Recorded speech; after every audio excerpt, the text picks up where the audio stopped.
Welcome back to the channel. This is Trendy Storm and you are watching what if Naruto was Descendant of Jedis. If you enjoyed this video, please like, share and subscribe to this channel. Not wasting no time. Let's start the story. It was a stormy night in September 5 was Naruto's age right now. He was hiding in the Death Forest when some inebriated villagers were pursuing him. He discovered a hole to crawl through. They couldn't pass through the hole or over the wall that surrounded the area because they weren't ninja or adults. As the storm raged overhead and the villagers walked away, cursing him, Naruto sat panting. "Why do they do that to me? I haven't done anything wrong," Naruto sighed. Someone said, "You right, Naruto, it pains me to see you like this." Naruto asked, "Who's there?" after glancing around. The voice said, "I am your father Naruto. I know why this happened to you, but I don't have time to tell you now. Listen carefully. I want you to talk to the Hokage and tell him to take you to my ship. It's time you learned about your past. He will know what to do. Remember, son, I love you." The voice was primarily a man with blonde hair, red flames, and a white cloak. Naruto sat motionless and gradually dozed off. Naruto was in a hospital room. When he awoke, he turned to see the Hokage dozing off in a chair. The third woke up when Naruto coughed. "It seems you got yourself in trouble, Naruto," the third said with a smile. Naruto replied, "Old man, I know this is going to sound weird, but my father said for you to take me to his ship. It's time to learn about my past." After going pale, the third said, "So I guess he was right after all." Naruto replied, "Who was he anyways? I think I have seen him before, but I don't know where." The third individual replied, "I will tell you later. For now rest and I shall get everything ready." After nodding, Naruto went back to sleep with a sigh. The third said, "I hope you're ready, Naruto." Naruto was on the ground in the middle of a forest when he woke up again. The third was cooking some fish while seated by a fire. He looked at Naruto and replied, "I am glad you are awake. We are almost there, but you will have to do the rest on your own. I am not allowed past this point." The third offered a fish, which Naruto accepted before asking, "Where do I go and what's going on?" The third replied, "After you finish eating you will head to your left down that path of dead trees. You will come to a cave. You must enter. A door will be there that has a seal on it. Cut your hand and put some blood on the seal. When the door open, a weird looking object will be inside. Walk inside and take a seat. When you do, say begin journey. The ship will do the rest. I can't tell you more because I don't know." With a nod, Naruto asked, "What will happen to me?" The third replied, "I honestly don't know. You will find out when on your own. I am sorry to do this, Naruto, but I have to go. If I am gone any longer, the village will know something is up. If and when you return, come to my office, but don't tell anyone but me or the Hokage who you are. I know this may sound stupid or something, but your dad would say this to his closest friends when they would get ready to leave. May the force be with you." And then he left in a swirl of leaves. After eating hastily and following the instructions, Naruto soon discovered the cave. He felt strange when he stepped inside. He approached the door he had been told about after entering the cave, which was illuminated by a strange light. The door glowed red after he wiped some blood on it with his thumb before it fell to the ground and into a heap of debris. Naruto cautiously crossed it and went into a large room. Inside was what appeared to be a house-sized circular object with a ramp leading out of it. Imagine a cross between a Millennium Falcon and an Ebon Hawk. Naruto ascended the ramp slowly, and the object glowed when he stepped on the metal. As soon as Naruto leapt back, the lights went out. He walked back on it slowly, and he continued to walk slowly after the lights came on. After continuing all the way, he heard a hissing sound behind him as he approached what appeared to be a door. As he turned, he saw the ramp rise and close itself. Naruto discovered that he was stuck when he attempted to push it out. Now what, he thought. When Naruto realized he couldn't open it, he went in the direction of the door he had previously seen, and as he approached, it hissed open. Naruto entered a room that appeared to be a strange front room. He took a seat on one of the strange, tall chairs because he was exhausted. The voice was funky and said, "Where to?" Jumping, Naruto raised his head and said, "Hello." Again, the voice asked, "Where to?" After giving it some thought, Naruto recalled the third's words, "Begin journey." After hearing the voice say, "Confirmed, prepare for liftoff 10, 9, 8, 7, 6, 5, 4, Naruto hurried to his seat when the voice said, "Lift off." The whole room shook, and he flew back, hitting his head against a wall and passing out.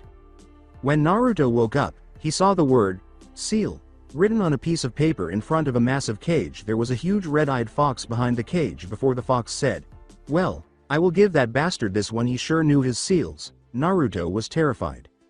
As the great genius that he is, Naruto now exclaimed, "Huh." The fox murmured, "I guess it would help if I started from the beginning." My name is Kyubi no Kitsune. I am the nine-tailed demon lord and the guardian of the fire country. I have lived for over 10,000 years. I am here now because your father sealed me into you the day you were born to stop me without killing me, and we are in your mind. I attacked your village and tried to destroy it to get at your father. I was put under control of an evil man in a black cloak. I don't know who he is, but he was able to control me like I was nothing. Are you with me so far? I don't really understand, Naruto uttered. Naruto was pushed from his thoughts when Kyubi sighed and remarked, well, I would talk to you some more, but 2 weeks have already passed and we have company. Naruto noticed that he was no longer on that metal thing but rather in a house when he woke up and looked up to see a woman sitting in a chair, wearing a black and brown cloak, staring at him. When she saw him, the woman with the brown eyes and hair grinned and said, so I take it that it is time. Who are you and where am I? Asked Naruto as he sat up.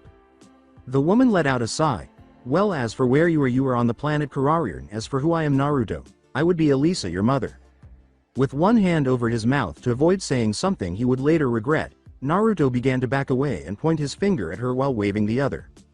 After letting out a sigh, Elisa said, before you get upset, let me tell you what has happened, what is going on now, and why I was not there for you.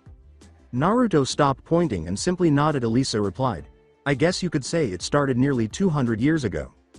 A war was being waged. The galaxy was in turmoil. Almost everyone was affected. The Republic was losing until the Galactic Guardians of Peace started joining in to help the fighting end. These Guardians were called Jedi. Now, even with the Jedi help, the Republic still lost a lot of people and many Jedi died. When the war ended, Peace tried to start Aegean, but a group of Jedi who were consumed by evil desire turned to the dark side of the Force and started killing the regular Jedi. Naruto uttered the words, what is the Force? Elisa stated, the Force is an energy that binds all living things to it. According to Naruto, like chakra. Elisa responded, no, chakra is nothing compared to the Force. Chakra is made of natural energy. The Force is the power of all living energy put together. Anyway, these Jedi who were consumed by evil desires were known as Sith. They were almost entirely eradicated, but eventually the Sith were stopped and the remaining Jedi began rebuilding, though sadly there weren't many. Your great-great-grandfather and his brother were both Jedi, and they came to your world to try to live a hermit lifestyle. But after witnessing the suffering, they began to help bring some people together. Now, that was all well and a part of it, and they even helped create the village you lived in, but the galaxy's problems persisted. In any case, they both started families, and I'm afraid that not many of them are left. As far as I know, the only people who are left are you and maybe one other. Says Naruto. So I have other family, Elisa said, I don't know. She might still be alive, but I really don't know anyway. Back to what I was saying. The Jedi began rebuilding, but some Sith remained, and when the time was right, they started hunting Jedi again. I was a Jedi Knight, and I was confronted by one of the Sith. My master died defending me, but she told me where your family was and told me to go there for protection and to warn them of the threat that would come. I did, and that's how I met your father. I was only 16 at the time, but I felt a connection with him through the Force, and after a while we fell in love and got married in secret. Normally, that wouldn't be permitted, but I was willing to give up being a Jedi for him, and I began teaching him about the Force. I soon became pregnant with you, and we were happy. Unfortunately, the Sith who had attacked me a few years earlier had followed me to the planet and had begun hunting down anyone who might be a Jedi. His name was Darth Chaos, and he soon found me and would have killed me, but your father was able to save me, but he escaped when it was almost time for you to be born. He used the Force to turn the creature that I'm not sure if you were aware of against Konoha in the hopes that the creature would kill or weaken your father enough for him to kill him and me. Says Naruto. You mean Kyubi? How do you know of it? Elisa asked, shaking her head in agreement. Naruto stated, when I was coming here I somehow met it and he told me about being controlled but did not know who he was, just that he dressed in a black cloak. With a sigh, Elisa said, well, at least you know, so I can tell you everything. When the Kyubi attacked, Chaos attacked covertly, confronted me, and almost killed me, which caused me to go into labor early. Your father came and scared him away and took me to the hospital. He was sad because he was the Hokage and his people were dying and he had to figure out a way to stop the attack. He learned of a sealing method to stop the creature, and since he was a seal master, he made a different seal and sealed the Kyubi into you. He voluntarily surrendered himself to the Force, and the Shinigami permitted it because he would still die and was not strong enough to resist the Force. In any case, during this time, Chaos returned and attempted to kill me while I was weak, but a shinobi saved my life at the last second and allowed me to escape before he killed me. I had no choice but to trust you to the village in the hopes that the Arashi plan would succeed and that you would be viewed as a hero, but I can already tell by looking at some of your memories that it hasn't been so, and I apologize for that. I had planned to come after you, But I have only been able to lose Chaos in the last 6 months, so I'm not sure how, but I did anyway. After the first time Chaos attacked, your father and I had prepared a ship, and this was the meeting place. We assumed that he would have to come and that you and I would be safely hidden, but you know what they say about the best laid plans. I guess I can forgive you, mother, Naruto sighed as he sat quietly. He was wrapped in an embrace before he could say another word. Upon being freed, he asked, so what happens now? Elisa replied, well, I am going to start training you in the ways of the Force to be a Jedi and also teach you everything I know about chakra. For now I want you to get some sleep. We have a lot to do and I don't know how long it will take. Naruto's new life thus began. Go back 7 years. As he sat in his office, attempting to solve a problem with this year's genin class, the third Hokage's side, he had enough players for all but one team to balance them out. He needed one more. A knock on the door snapped him out of his reverie. With a glance up, the third said, enter. The third observed a man who was around 5 feet 10 inches and wearing a brown cloak enter his office, with the hood pulled over his head to hide his features. Can I help you? Asked the third. According to the individual, I see the Force is still strong in you, old man. The third blinked repeatedly before uttering the words, Arashi. After taking off his hood, the figure uttered the words, close but not quite at me, Naruto, I am back. After circling his desk, the third person embraced Naruto and said, welcome back, so tell me what happened. Naruto replied, I don't know where to begin. I know about who my parents were. I met my mother. According to the third, Elisa is still alive. Looking dejected, Naruto uttered, was she died about 2 years ago defending me. I'm sorry, do you want to tell me about it? The third said with a sigh. With a sigh, Naruto uttered, rewind on Jijirfye in the Outer Rim Galaxy. Naruto and Elisa were meditating in the garden when a giant explosion rocked the enclave. Naruto had advanced remarkably over the previous 5 years, and he was even more powerful in the Force than both of his parents. He had already learned everything his mother could teach him, and they were currently at one of the hidden Jedi enclaves furthering his training. There were only 10 Jedi there at a time to reduce the possibility of another massacre. A group of 30 men entered, 2 of them wearing black cloaks and brandishing red lightsabers. The other men had blasters, and they began shooting at anything that moved. Naruto hurriedly stood up and activated his standard lightsaber, which he had made to become a Padawan, the blue blade demonstrating the care with which he had made it. While searching for a way out, Naruto saw his mother hiding behind some boulders from the attacks, deflected all the shots that came at him, and found cover. He saw several people die, mostly from the attacking men, and when he looked around, he saw some boulders that had been blasted from the wall by the random blaster fire. Naruto focused and used the Force to pick up the boulders and launch them at the men, killing several. As his mother did the same, she glanced at him and gestured to the door to leave the enclave. Naruto nodded and began to back away, while Elisa leapt to her feet and began to block anything that came at her son. Suddenly, one of the 2 men brandishing lightsabers held up his hands and threw lightning at her, which she was unable to stop with her lightsaber. When the other men began throwing boulders at her, she was struck in the leg, and you could hear the bone break. She screamed, no, go. I love you, son. As Naruto ran back to his sister, don't be concerned about me. Naruto screamed and tried to reach her, but he heard her screams and felt her die in the Force. He then turned and left, heading to his ship, which was hidden in hyperspace, and after arriving there, he finally cried. She then used the Force to cave in the roof, separating them. Put an end to the flashback. Do you know who they were? Asked the third, casting a downward glance. Yes, Naruto replied, they were Sith. Darth Chaos was one of them. I got to meet him, and Kyuubi helped me get away. Stiffened, the third said, so you know? Naruto replied, yes, I know about Kyuubi, and I also know Darth Chaos was the one responsible for its attack. So what have you done for the last 2 years? Asked the third. As Naruto put it, trained and ran from the Sith. So what do you plan to do now? Asked the third. Naruto replied, well, I figure I might as well defend what my family helped create, see if my other relative is still alive, and also bide my time until he returns so I can stop the Sith. After giving it some thought, the third person asked, do you know anything about your other family? All I know is that she is a woman and that her brother and grandfather contributed to the construction of this village. Naruto stated. Other than that, no. I think I might know who she is, but I don't know where she is or if it is the same person. The third person said after giving it some thought, she is alive if it is the majority of her family keeps to themselves. Naruto replied, that would be understandably since they were Jedis also, or at least some of them were. So what do you know about being a ninja? Asked the third.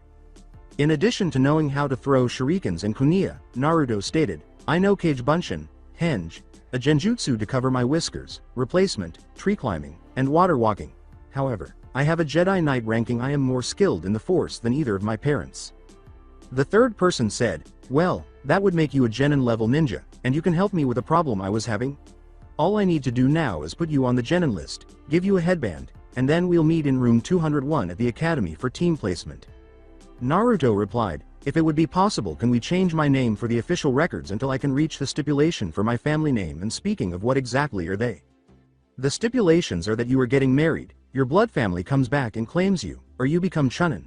The third person said, you can change your name now that has been handled so effectively in this manner. You won't have to be concerned about people assuming you're Kyuubi. What name would you prefer?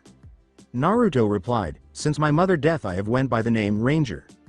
That should work, the third said with a smile. Since your parents were retired nins, I will record you as an orphan and withhold your last name due to their enemies.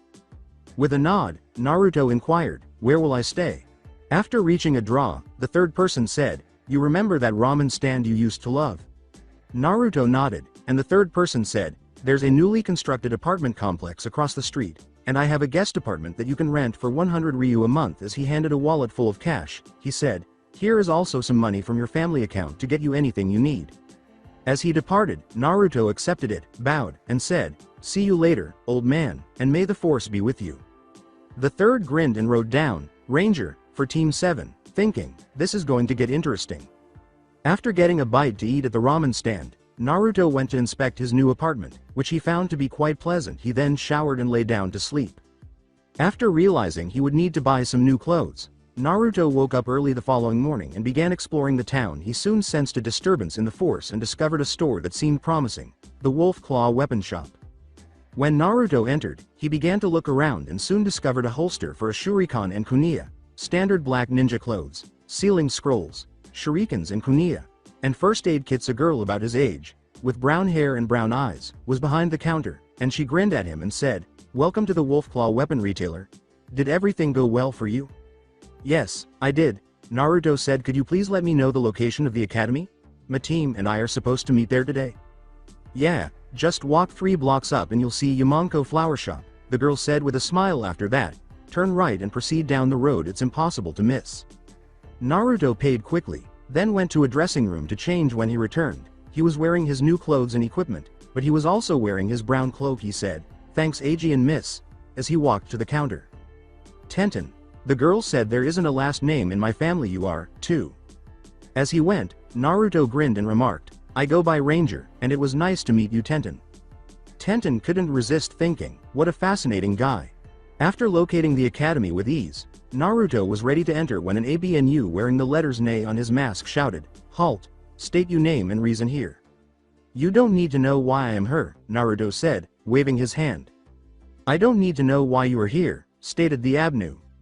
After saying that, Naruto said, sorry about the trouble, go about your business. The ABNU departed in a flurry of leaves after saying, sorry to trouble you, you may go. As he walked into the academy, Naruto sighed and thought, weak-minded fools. Naruto arrived at room 201 and sat in the back of the class. He was the only person there until the room gradually began to fill up, with almost no one noticing him and those who did never speaking to him. At last, a man with brown hair and a scar across his face entered. His words were, settle down class. Nearly all of them replied, yes, Iruka-sensei. Okay, teams are as follows: Team 7 Sasuke, Sakura, and Ranger, said the man, who was now identified as Iruka. Iruka, why does Forehead get to be with Sasuke, and who the hell is Ranger? Exclaimed a blonde girl as she got to her feet. Iruka replied, Ino, the Hokage made the list and I assume the person at the top of the stairs in the corner would be Ranger. When Ino crossed her arms and flung herself back into her seat, Naruto simply nodded his head, but all anyone could see was his cloak moving up and down. Team 8 is Hinata, Shino, and Kiba. Iruka sighed since Team 9 is still in operation. Choji, Shikamaru, and Ino will make up Team 10. Take that, Ino pig, said the pink-haired girl who shivered when she heard her name with Sasuke. Why do I have all the luck with idiots? Naruto sighed. Asuma remarked, what's up with that cloaked boy, Ranger? As the Hokage and all of the Chunan observed the events in the Hokage's office. He doesn't seem like much to me. Kakashi sighed. I sighed to obtain the final Uchiha. I suppose I must accept what I have. Everyone stared at the Hokage as he began to laugh, then burst out laughing, and then he stopped and said, Kakashi, I would watch myself around Ranger. He could probably compete with me if he applied all of his skills. He may not be very skilled in jutsu, but you'll be surprised by his other abilities." In response, Kakashi asked, "What do you mean?" "You will see," the third said. "I wish you luck." Everyone began to walk away, unsure of his meaning. Sensitive began picking up students at the academy one by one until only Team 7 remained. A man with silver hair and a hat covering one eye entered 3 hours after Sakura had been trying to get Sasuke's attention and Naruto had been meditating. He said, "My first impression is, I don't like you. Meet on the roof," he said before vanishing. The man said, "Okay, let's do introduction," as the 3 students approached the roof. "According to Sakura, you first sensei." With a sigh, the man said, "My name is Kakashi, and you have no business knowing my preferences or my future goals. You're the next Pinky." Sakura turned to face Sasuke and remarked, "My name is Sakura, not Pinky. I like my dreams and my dislike is Ino." Kakashi pointed to Sasuke and said, "You next." Sasuke replied, "My name is Sasuke. I don't have a dream, just an ambition, to kill a certain man and revive my clan." Says Kakashi, "Okay, you next." Naruto stated, "My name is Ranger. My dream is to protect what my family helped start and meet my only living relative and to stop a certain group." "Alright, don't be late for the test tomorrow at 5 a.m., and don't eat or you'll throw up," Kakashi said. CYA. After Kakashi vanished in a cloud of smoke, Sasuke rose and began to leave. Sakura trailing behind him. Naruto let out a sigh and jumped off the building's side, using the force to slow his descent, before beginning to walk through the town. Naruto went to investigate after hearing a scream coming from a barbecue restaurant while he was strolling around town. Upon entering, he observed 2 men in green spandex embracing and uttering, "Gaisensi Lee, Gaisensi Lee." He let out a sigh and turned to go, but as he noticed the girl from the weapon store sitting at a table nearby and a boy with white eyes rising and walking away, Naruto made the decision to be amiable and approached, saying, "Hi Aegean." "Hello. Did you find the academy okay?" Tenten asked, looking up. "Yes, I did, and I wanted to thank you," Naruto replied. According to Tenten, "No problem. So do you have plans for today?" asked Naruto. According to Tenten, "Not really." "Why?" Naruto replied, "I only got back to town yesterday evening and I have been gone for a long time and I was wondering if you would not mind showing me around and let me take you out to eat later." Tenten said, "Sure, why not?" As she stood up and began to walk away, Naruto trailing behind her. Tenten glanced over at her sensei, who was still holding Lee. "So what would you like to see first?" she asked as they stepped outside. "It's up to you," Naruto said. "Everything has changed, and I like walking with other people." Tenten said, "So you said you just got back to town. Where have you been?" as he turned red and headed to the left. "I met my mother on a journey," Naruto said. "She instructed me in my family's customs and shared with me my background and family. She also explained to me why she couldn't be there for me." Tenten said, "I apologize," Naruto replied, "Don't be. If she would not have left me to people she trusted, I probably would have been killed by the people who tried to kill my family." "So, where is she?" Tenten asked. "She was killed a little over 2 years ago by the people who are after my family," Naruto sighed. In an attempt to shift the topic, Tenten asked, "So what did you train in?" As they were in a meadow outside the main part of the village, Naruto grinned and said, "I was trained in the Force." A red rose appeared floating over from the flowers, and Tenten grabbed it as Naruto made it float in front of her. "How did you do that?" she asked, turning to face him. According to Naruto, that was the Force. Then Tenten asked, "What is the Force?" Turning to face her, Naruto remarked, "It is a life energy that connects all living things together."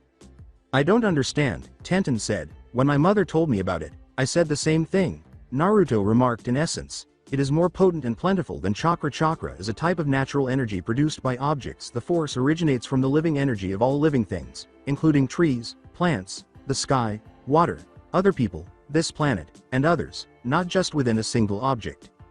"It must be exciting," Tenten said. Naruto replied, "It is as long as you stay away from the dark side." "The dark side?" Tenten said. "Fear breeds anger, anger breeds hate, and hate is the dark side's power." Naruto sighed. "In essence, good and evil are in balance in the universe. There is also a balance in the Force. Jedis are those who defend and use Force for good.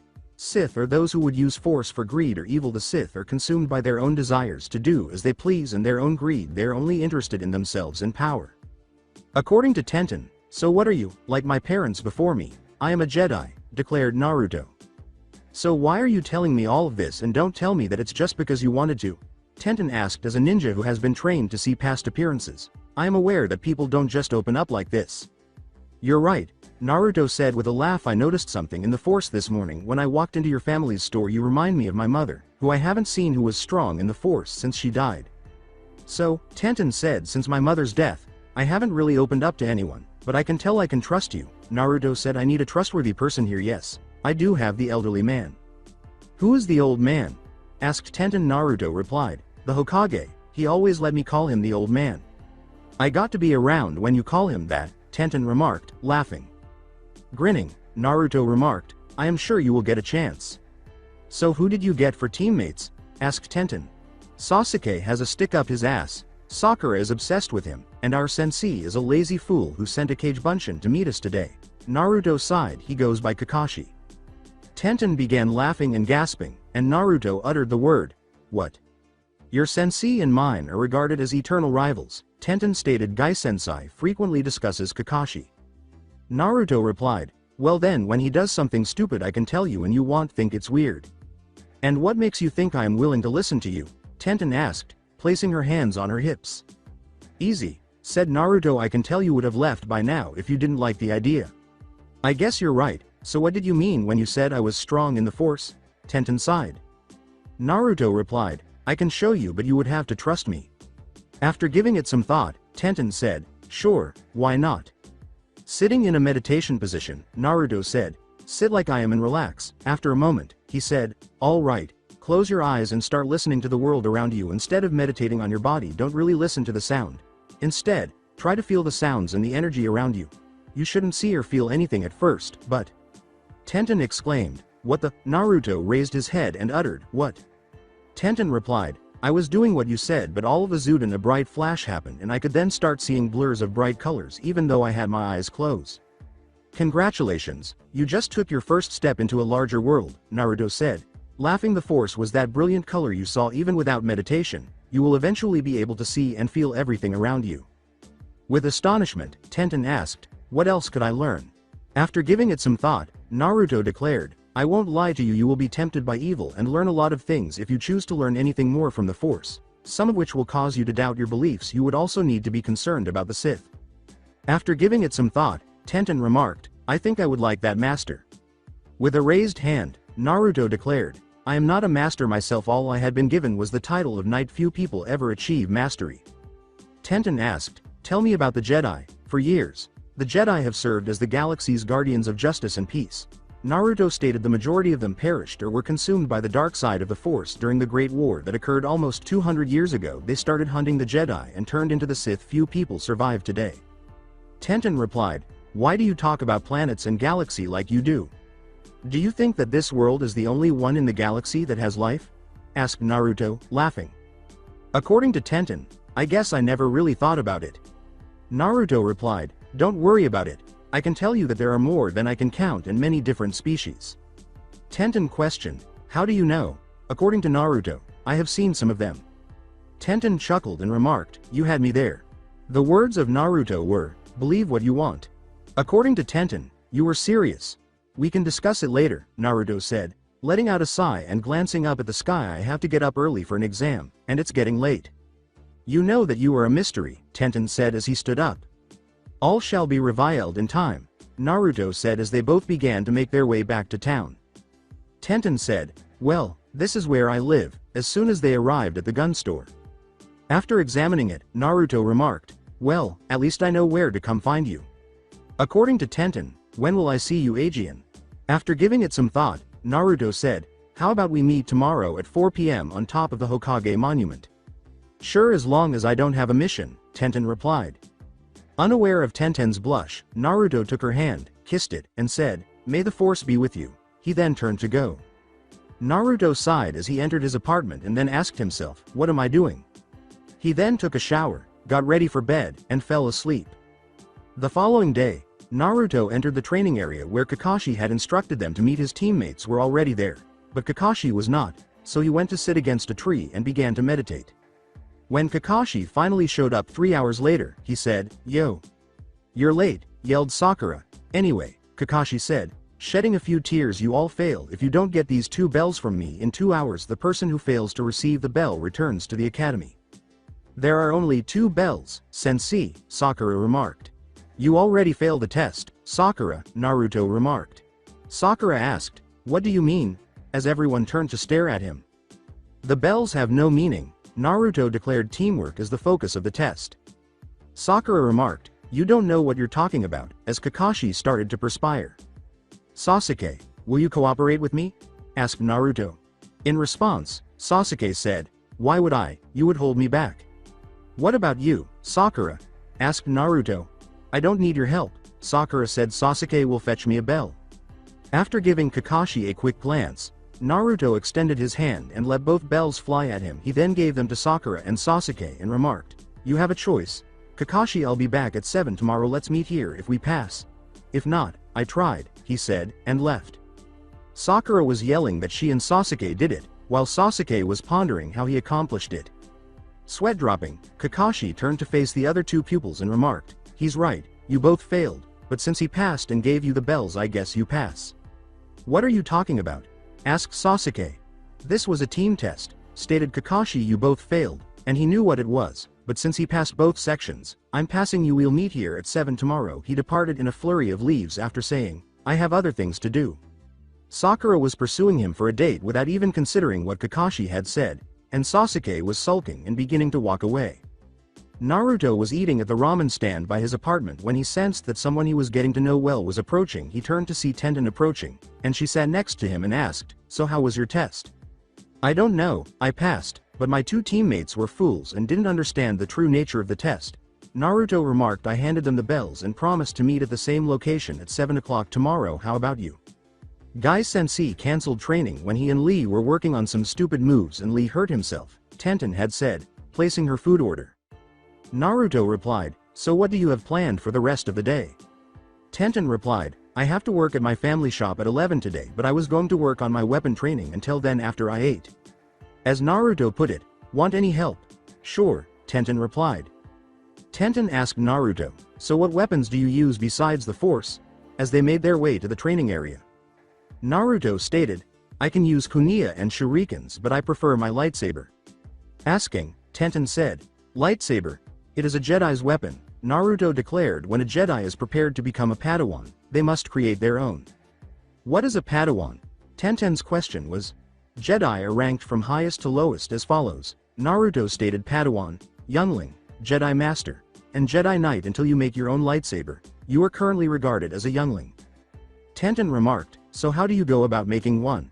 You must first locate a crystal that is in harmony with you, Naruto stated. Next, you need to create a power source and a container. The crystal with the power source is then embedded in the container of your choice using the Force. Every lightsaber is different from the next. 1 lightsaber, 2 lightsabers, or dual lightsabers can be used once you recover.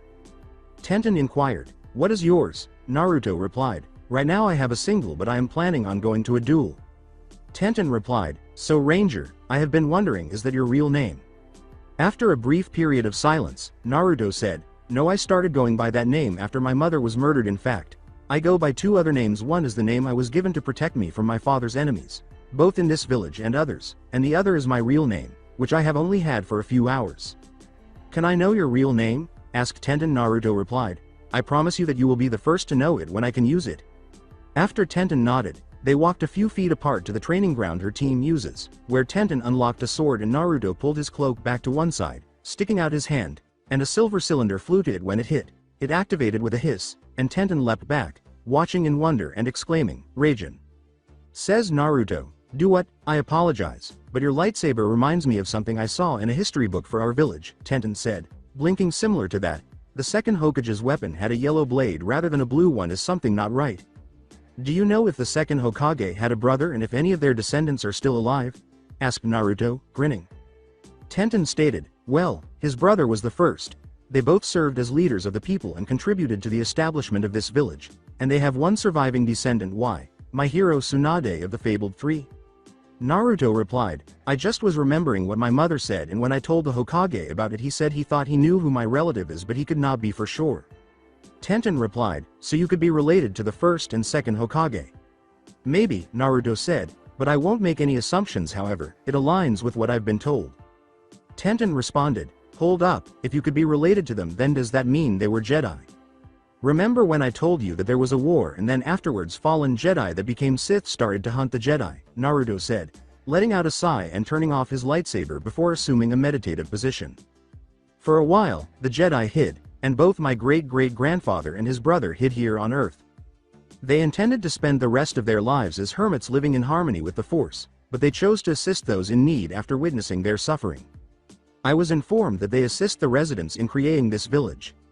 I was also informed that my mother was fleeing from someone after her master was killed, and that my father, who was descended from them, had met her some 20 years ago. She met my father when she was a little older than I am now. She was going to stop being a Jedi after she married him, but after learning about his lineage, she taught my father about the Force regretfully. The Sith who murdered her master came to this world and attempted to murder her, but my father intervened, so he. Tenten observed Naruto halting and asking, what's wrong? I think I should stop my story for now. Naruto sighed. I believe I should stop before I say something inappropriate because I am the only one who knows the rest of the story, and the third person only knows a portion of it. His eyes were filled with sadness, and Tenten said, I understand, and if you need to talk to anyone I am here.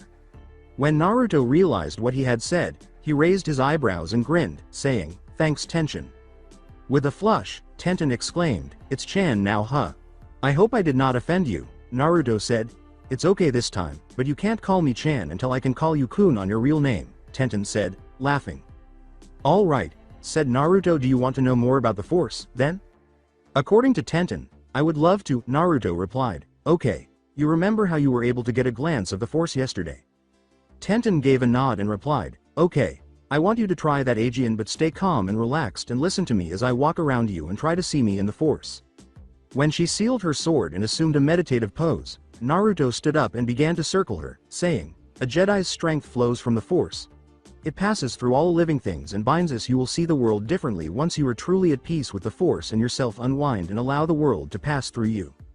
She saw the energy in the ground, the sky, and everything around her, and as Naruto walked into her line of sight, she saw a bright blue and white energy flowing out of him, but she also saw a red and white energy flowing from him, but it was different from him. She chose to focus on that red energy because there was no red anywhere else, and she jumped back when a face appeared in the energy. Tenten was meditating when she saw the flash again, but she was not excited. Tenten screamed, retreated, and turned to face Naruto, who rushed to her side and asked in a worried tone, what's wrong? Tenten stated, I saw the energy like last time and then I saw you and saw you had blue and white energy, but you also had a red energy, so I looked at the red energy and I saw a face and it scared me. With a sigh, Naruto remarked, so you saw him huh? Tenten said, looking perplexed, him who? Naruto took a breath and said, I suppose I should tell you the rest of my story now since you saw it, so you won't be scared of me, but I think we should go to the Hokage's office first. They arrived at the Hokage's office in a flash, and the two guards at the door said, I am sorry, the Hokage is busy and can't be disturbed anymore today. Tenten nodded and slowly stood up, glancing at Naruto out of the corner of her eye. Whipping his hand, Naruto declared, he will make an exception for us. After giving Naruto a quick glance, Tenten said, I'm sure he will make an exception for you. Both guards then opened the door. As soon as Naruto and Tenten entered and the guards shut the door, the Hokage hastily hid his ICHA book and uttered the words, Nah, what can I do for the two of you, Ranger? How did you do that? Asked Tenten. Naruto stated, the Force can have a strong influence on the weak-minded. The third person asked, what did you do now? Naruto stated, I used the Force to convince the two guards to let us see you for a private talk. What brings you here today with Tenten? The third sighed, adding, I would probably be concerned if it were anyone else. Naruto stated, the Force lead me to Tenten and she is strong in it and I have started to teach her about it, but when she was learning to see and feel the Force she sort of saw traces of my guests, so I thought that before I finished my story we should come here. Tenten, I want you to know right now that what you're here is considered an S-class secret, the third said with a sigh. Do you get it? Naruto asked, well, where did I leave off? After Tenten nodded. Tenten replied, you told me about how you dad stopped the Sith from killing your mom. Oh, yes, I remember that, the third person said. Proceed. Well, my mom was expecting me, and they started preparing because they were afraid for my safety. Naruto stated, what's up with the ABNU with the letter NE on their mask? The Sith that attacked my mother when I was about to be born used the same Force that I had used on those guards earlier. After blinking, the third person asked, those are root ABNUY. Naruto stated, When I went to the academy, one of them was starting to get hostile, wanting to know who I was and everything, and I made him forget me. Be cautious around them. The third said, I have no control over them, and the guy who does hates me for everything, especially you. He desired to turn you into a covert weapon. Anyway, Naruto sighed. I understand the Sith used force to force the Fire Country Guardian to attack our village Tenten. I have a question for you now. Are you aware of the identity of Fire Country's Guardian? After giving it some thought, Tenten said, no, I don't. Why? Now, not many do. Naruto remarked, the Kyuubi no Kitsune is it? Tenten exclaimed, so the Kyuubi's attack was carried out by the Sith. Now that he is dying under someone's control, I feel bad for him. Coughing, the third said, not exactly. Then Tenten asked, what do you mean? Naruto stated, my father did not kill the Kyuubi since he knew the truth, so to stop it he sealed the Kyuubi instead into me. Well, that red energy I saw was the Kyuubi. And wait a minute, your father, Tenten said, I believed Kyuubi was stopped by the fourth Hokage.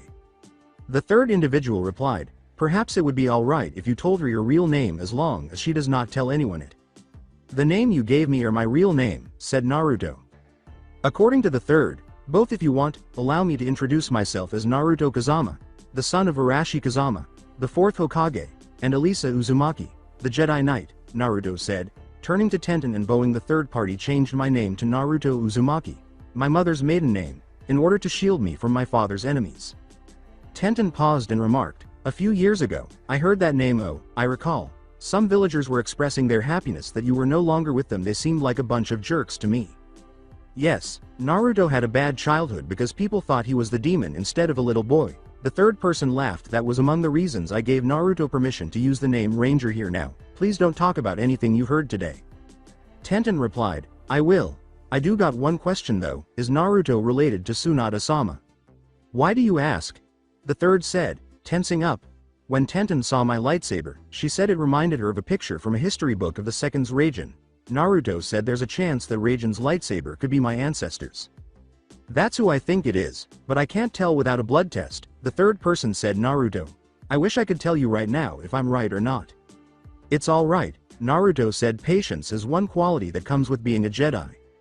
That reminds me to congratulate you on passing your test, the third person said. During the bell test, Kakashi came in and demanded to know how you performed that small stunt. He would have to ask you. I told him, however, I should caution you that Kakashi was both your godfather and your father's pupil. Says Naruto. Really? With a sigh, the third said, I apologize for the many mistakes I made in caring for you. Naruto, in any case, I told Kakashi that you perished in the attack, but if you want, I can swallow my pride and tell him the truth. After giving it some thought, Naruto said, not yet. Before my secrets are revealed, I want to talk to one person and get his opinion. The third person asked, who might that be? Naruto stated, Mom called him Erosanin. She said he was Dad's sensei.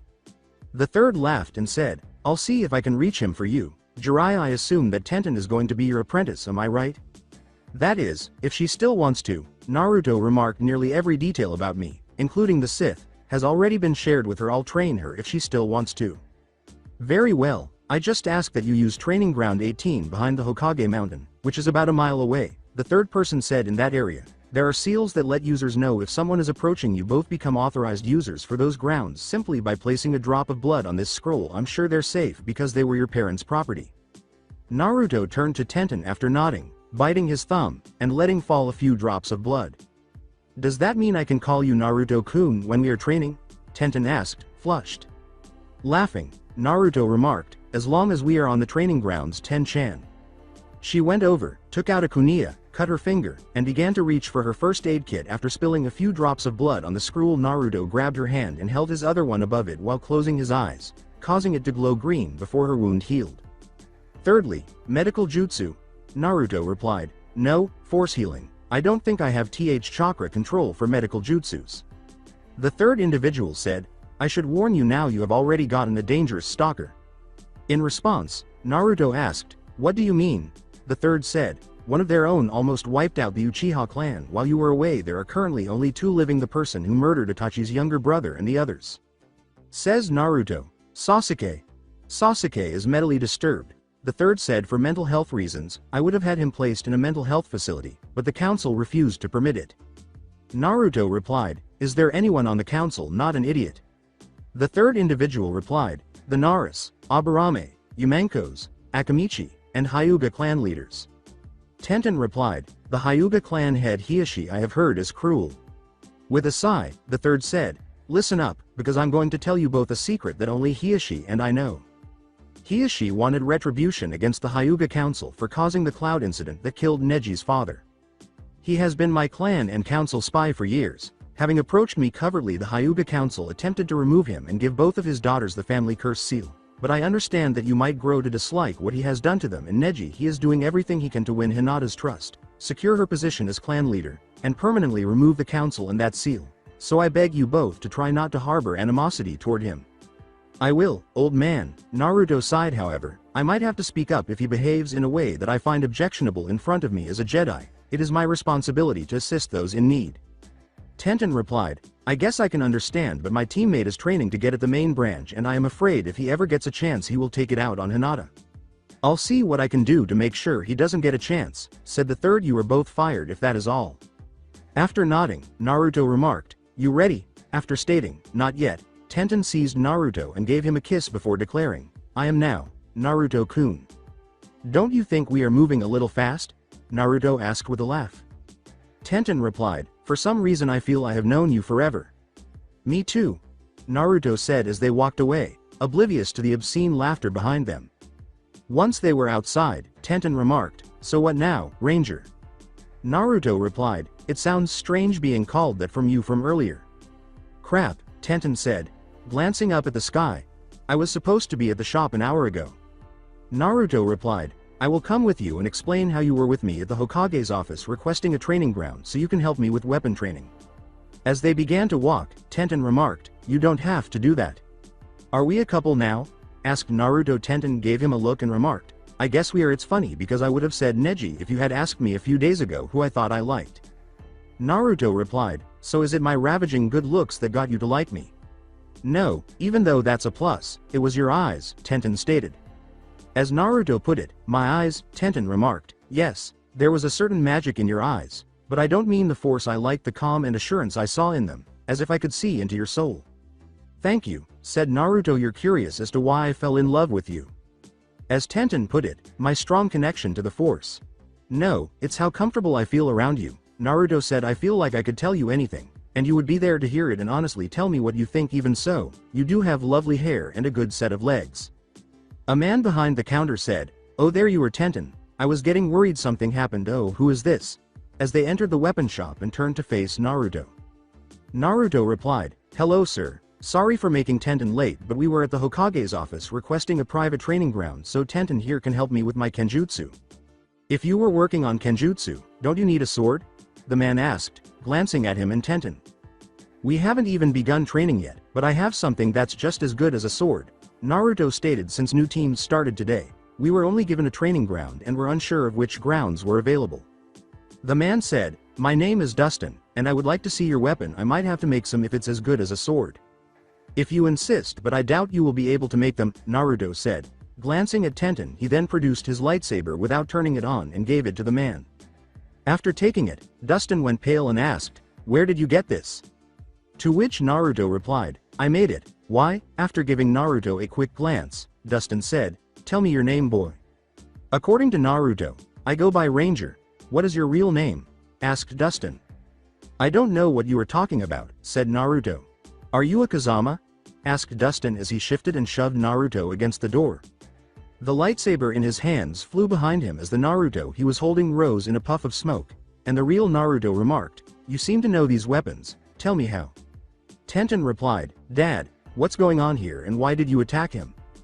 Dustin exclaimed, I can't believe you are alive, boy, as he turned to see Naruto holding the lightsaber, which was still off. Tenten said, huh? Dustin replied, sorry about that, kid, or should I say Naruto. Seeing that, Naruto asked, why do you call me that? I am probably one of the few people in this village who truly knows who you are. Dustin remarked, I am aware of the identities of your parents. Without disclosing that he was aware of the truth, Naruto uttered, and they were a pair of knights, as I can tell you are, Dustin remarked. I suppose then you know the truth then, Naruto remarked. Yes, I do, and I have something from your father for you as well, Dustin said. After saying, I'll be back in a moment, he walked out of the room. When Tenten noticed Naruto's bewilderment, he said, so what now? According to Naruto, I don't know. Dustin came back a few minutes later with a scroll and said, I was told to give this to you when I saw you with a lightsaber. As he gave Naruto the scroll, he said, here you go. I don't know what it says or is. Dad, Tenten said, how do you know his parents? Dustin stated, I was a witness at their wedding. I was one of his dad's best friends away from his position. As Tenten put it, so you knew him away from the tower. Dustin replied, it seems that you know more than I thought. Tenten. Reading the scroll, Naruto remarked, she knows everything, including the truth of Kyuubi. After Dustin laughed, Naruto opened the second scroll and remarked, looks like the yellow flash shall return. Naruto raised his head and uttered, huh, I recognize the seals on that scroll because I made it, Dustin exclaimed. Laughing, the Hiraishin no Jutsu, Flying Thunder God technique. Kuniyas are contained within. That's the method that earned your dad the moniker, Yellow Flash. Since I am certain that if he is a knight, his kenjutsu skills are superior to yours, why don't you tell me the truth about why you were late? According to Naruto, I asked her to be my apprentice. Oh, I see, Dustin said, as long as it doesn't affect her team's training and missions or her employment here, I don't mind. I do want you to pay close attention to him and exercise caution. As Tenten put it, I will, Dad. All right, Dustin said, I'm going to lunch and rest now that that's resolved. It was good to meet you, Ranger, and the store is yours, Tenten. With a bow, Naruto remarked, it was a pleasure, sir. Tenten turned, grabbed Naruto, and said, I love you, as Dustin laughed and walked away later, CYA. Unaware of her blush, Naruto kissed her and said, CYA later Tenheim, before leaving. Naruto opened the scroll and read it again after visiting the training grounds the Hokage had told him about. Naruto, I have left 2 scrolls sealed in this one. One explains the seals for the jutsu, and the other contains the kuniyas themselves. If you are reading this, then you have returned with or without your mother, and I am sorry for that. The kuniyas for one of the 2 jutsu that made me famous are the Hiraishin no Jutsu kuniyas. All you have to do to use them is drop a drop of blood on each kuniya, and the seals on the kuniyas do the rest. However, you must learn the right amount of chakra. Too much or too little, and it won't work. My enemies have tried everything to figure out the secret of this jutsu, but the answer is so straightforward that they miss the obvious. Your father Kazama Arashi Kanaha's Yondiami Hokage. After noticing the seals on the second scroll, Naruto opened it, made 10 clones, and declared, take this scroll and learn this seal. With the exception of the person who returns the scroll to me, I want each of you to try copying it and then dispelling it once you have it committed to memory. Naruto began working on the jutsu as the clones took the scroll and moved to the opposite side of the clearing. Sasuke and Sakura were present when Naruto returned to the memorial stone the following day, and Kakashi showed up as he did, saying, good, I am glad to see you are all here. I've already picked up the team mission we're doing today, come with me. After guiding them to a stream close to the town's edge, Kakashi declared, the goal is to enter the water and remove any trash you see in the river. He then gave them 3 gurney sacks to put the trash in. Sakura and Sasuke both began to walk in the water, but Naruto began to walk on the water. Be careful because the current can get swift and the rocks are slippery. I see you already know this. Do you also know tree climbing? Kakashi asked, glancing at him. As he continued to walk on top of the river and use the force to pick up any trash, Naruto replied, yes. How are you doing that? Sasuke asked, glancing at him. I insist that you tell me.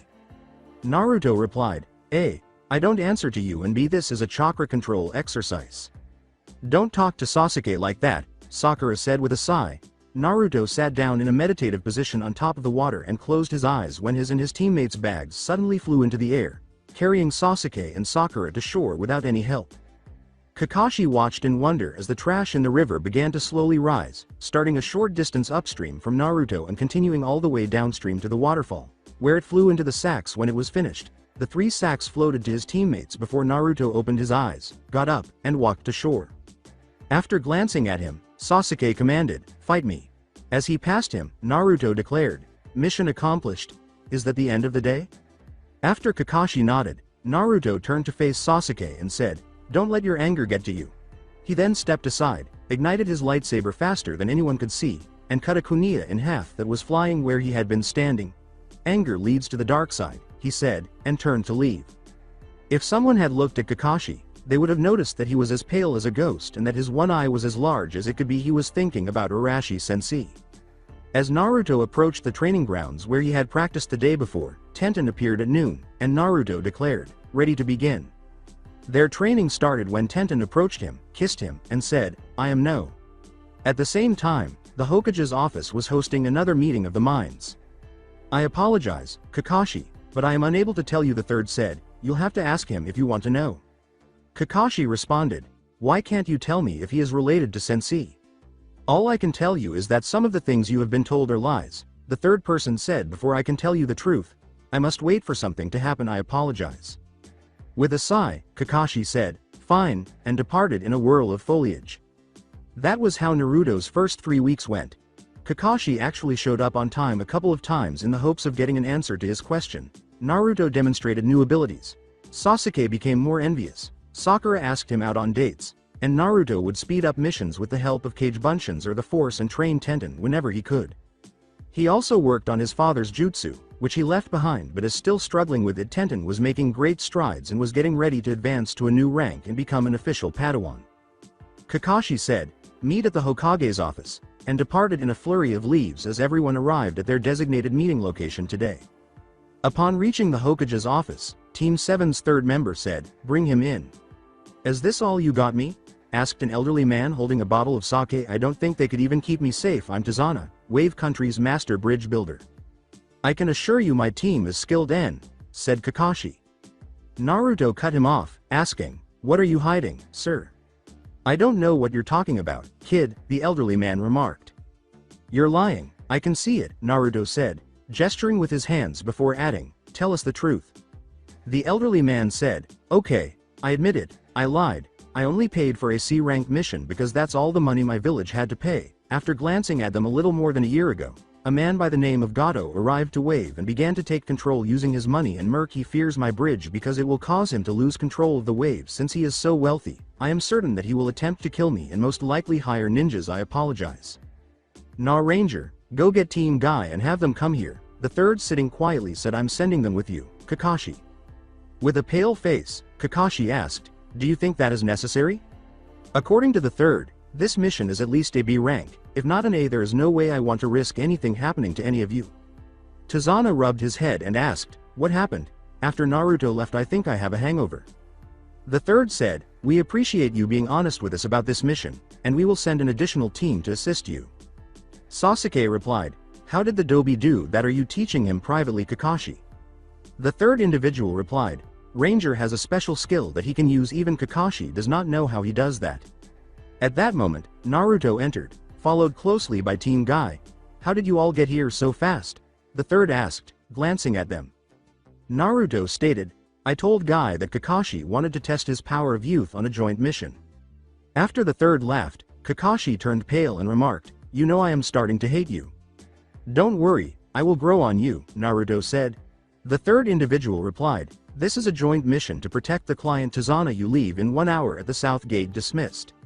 Turning around, Naruto asked, "So have you finished it yet?" Ignoring everyone else, Tenten said, "All I have left is the final stage," and they left the room. Naruto replied, "Well, bring it along and you probably can finish it on the way. Consider it part of your levitation training." Tenten leaned over and gave him a kiss on the lips. After nodding, it became more passionate. After Naruto gave it back, blood was leaking from Kakashi's mask, so he had to change it quickly. Sasuke thought it was a waste of time, while Sakura gaped as Guy and Lee yelled about the power of youth. Neji believed it was predestined to happen. Tenten remarked, "When I finish it, you're going to help me train right," as they parted ways. Naruto replied, "What kind of teacher would I be if I did not help my apprentice young Padawan?" As everyone went to pack, Sasuke watched with maniacal eyes. Everyone was waiting for Kakashi when they arrived at the south gate. "Why don't you start now while we wait?" Naruto asked Tenten as he approached him. Tenten nodded, opened a scroll, and took a seat in a contemplative pose. After stepping around her, Naruto remarked, "Remember, let the force flow through you and be at peace with yourself and the universe around you." Everybody was staring at them as though they were insane. A black cylinder began to float into the air out of nowhere. The other objects then began to float one after the other. They all took their places and gradually began to line up. They moved slowly as they approached, aligning themselves perfectly before entering the casing. Tenten's eyes opened, and as she extended her hand, a yellow blade sprang out of the end with a snap hiss. As the entire group gasped, Naruto pulled out a scroll from his cloak and declared, "That is yours now, Padawan." When Tenten opened it, a brown cloak similar to Naruto's was inside. Stepping over, Sasuke yelled, I demand to know how you do that. Naruto replied, like I told you before, I don't answer to you. Turning to face Tenten, Sasuke said, fine, then you tell me. Tenten replied, sorry, I am a Padawan apprentice and I am not ready to teach. There can only be two at a time anyways, a master and an apprentice. In a fit of rage, Sasuke withdrew a group of shurikens and hurled them at Tenten and Naruto. They both turned on their lightsabers and annihilated them all. Tenten exclaimed, how did I do that? In shock. Naruto replied, you were still at peace and let the force guide you. Tenten replied, how did I see what he was going to do before he did it? According to Naruto, the force can show you the future, the past and the present, but you should know that when it shows you the future it is not always right. The future is always in motion. When Kakashi suddenly materialized, he saw Naruto and Tenten brandishing lightsabers. He perspired and exclaimed, okay, what did I miss? Naruto stated, Mr. High and Mighty attacked us Aegean with shurikens. This time we destroyed them, nothing much. Kakashi responded by nodding and saying, okay youthful students, let's begin our journey, and if we cannot protect Tazana I shall walk all the way to Wave and back 6 times on my hands without stopping. Lee replied, and if Guy Sensei cannot do that then I will do it for him. Naruto turned to Tenten and said, don't let it get to you, release your anger. They then began hugging once more. But can't I just? Tenten asked. There was a sigh, and Naruto said, sorry, you know the rules. With a sigh, Tenten replied, yes master. Naruto replied, what did I tell you about calling me master?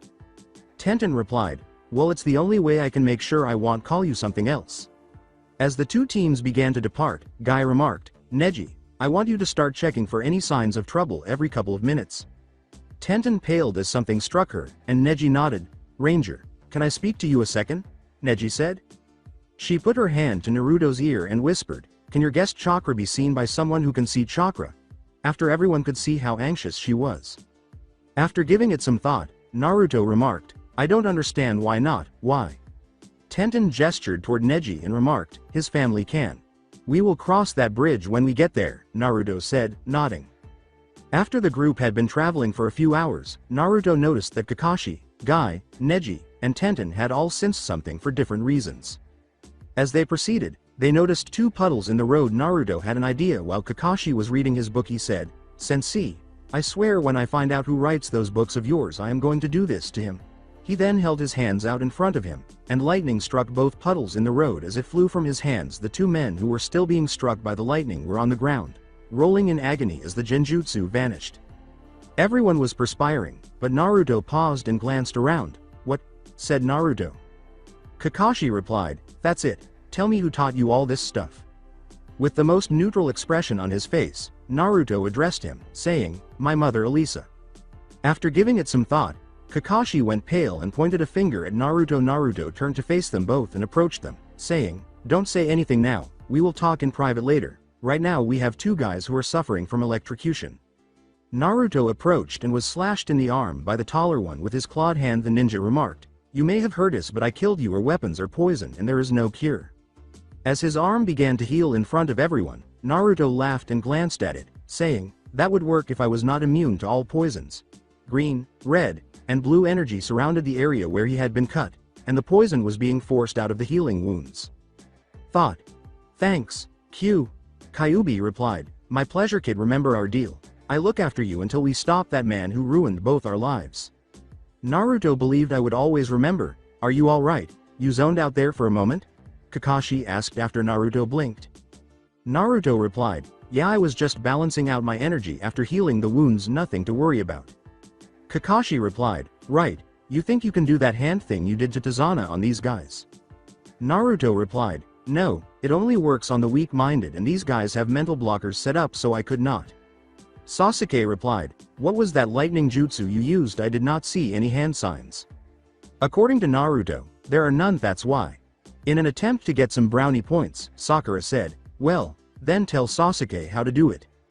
Naruto replied, if we were on any other planet I would sell you to a hut. As Sakura put it, what's a hut? Naruto replied, a gamed slug that smells and thinks insults are compliments. According to Tenten, like Tsunade's summons. Naruto replied, no, I will show you one someday. I owe one a favor anyways and I don't like owing favors, especially to a guy who gets his kicks out of shooting people out of his ship in escape pods at a sun. Neji replied, you know you are not making any sense, right? Naruto replied, When you have seen what I have and been where I have, then you can tell me about making sense. Well, we won't get no answers out of them now, sighed Kakashi, turning to face the two nins. Thinking he could make his teammate feel bad, Sasuke grinned and remarked, "Good job, Dobi, you killed them." Naruto glanced at them and replied, "Well, if I did, oh well, we're ninja and we are trained to kill, but if you would look closer you would see they poisoned themselves with their own weapons." Sasuke looked, got angry once more, and uttered the words, "HMPH." Kakashi stated, "These were Chunans, the next nins will probably be Junin. Do you all want to continue or turn back?" Naruto replied, "I am going. It is the duty of a Jedi Knight to help bring justice to the galaxy." Sasuke replied, "You know you are full of yourself. 1 minute you claim to be a ninja, then you claim to be a Jedi. Whatever that is, I think you are full of hot air. Now that it's settled, we'll keep fighting for the strength of youth's springtime," Guy said. Everyone was lost in their own thoughts as the two teams began to follow the client for the wave. "I'll discover Sasuke's strength and absorb it, after which I'll vanquish my brother. I'll figure out a way to invite Sasuke out, Sakura. Neji fate will determine my course of action in observance of Guy Sensei, Lee. I will show everyone the springtime of youth. Guy, I'll figure out how to beat my enduring adversary once more. Where has Kakashi been? How is he sensing his son, and why was I told he was dead? Tenten, I feel like something is wrong, but I'm not sure what it is." However, Naruto was thinking differently. "What do you mean, Kyuubi?" Kyuubi stated, "Ever since that stunt I pulled to help you get away from him last year, the seal has been in overdrive, sucking power from me. Soon it will absorb all of me. Is there anything I can do to stop it?" sighed Naruto. Kyuubi replied, "No, the only thing is how soon it will happen. If you have to draw on my power for battle Aegean, then it will be soon after. If not, it will probably be another year." Naruto replied, "Well, I just want you to know you have been like a brother to me, and I will miss you when you are gone, my friend." "Same here, kid. Do you sense that?" Kyuubi asked. After cutting the connection, Naruto thought, "Yeah, I do. Let's talk later." After being escorted across the river by boat, the group was now walking when a dense fog began to roll in, obscuring the path as everyone began to defend themselves. Someone said, "I see why those idiots failed now." Sharingan Kakashi and the green beast Guy. "Show yourself." Guy said. The individual said, "Sorry, but if I did that then you would have the advantage." "Who are you at least?" asked Kakashi. It said, "You can call me the demon of the mist." Kakashi responded, "Momochi Zabuza, missing nin of the mist village." The sound of laughter was followed by the simultaneous appearance of 20 Zabuzas who all drew enormous swords from their backs and uttered the words, "Correct, Kakashi." As he revealed his Sharingan eye, Kakashi remarked, "Everyone defensive positions around the client. I don't know which one is real, so be on guard." Tenten felt a tremendous wave of murderous intent strike them as they turned to face Naruto. Kakashi and Guy were unconcerned. Nearly everyone else was paralyzed with terror. The pressure caused Sasuke to begin grabbing at his neck. Kakashi replied, "Relax, Sasuke, I won't let any of you die as long as I live." "There was a foot in front of you," when Zabuza said, "Brave words, fool." The mist grew thicker, making it impossible to see your father. To shift the mist, Guy and Kakashi both blasted chakra. Naruto did the same, but he was able to clear it sufficiently to blast the client and all of the genins. A water clone appeared in front of Naruto, who used a lightsaber blade to destroy it. Everyone was in awe of the power display, and Zabuza's voice said, "Kid's got some power, but I bet he has no real skill." With a glance at Naruto, Sasuke exclaimed, "What the hell?" Sakura exclaimed, "What? Look at Ranger's eyes," said Sasuke. That attracted everyone's attention to Naruto, and they all noticed that he had red eyes instead of blue ones. "Don't worry about it and defend yourself," Naruto said. Sakura questioned, "Does anyone know what's going on?" as the sound of fighting and water hitting the ground suddenly became audible. Neji stated, "Kakashi and Guy Sensei are attacking the clones of Zabuza, but the real one is in a tree watching the battle with someone else." As a number of Senbon needles began to fly in the direction of the genins, Neji leapt into their path and used Hake Shokaden, Heavenly Spin, to blow them all away. "It seems you are more skilled than I first thought," Zabuza said as the mist suddenly cleared and he was visible to everyone. "We'll be back."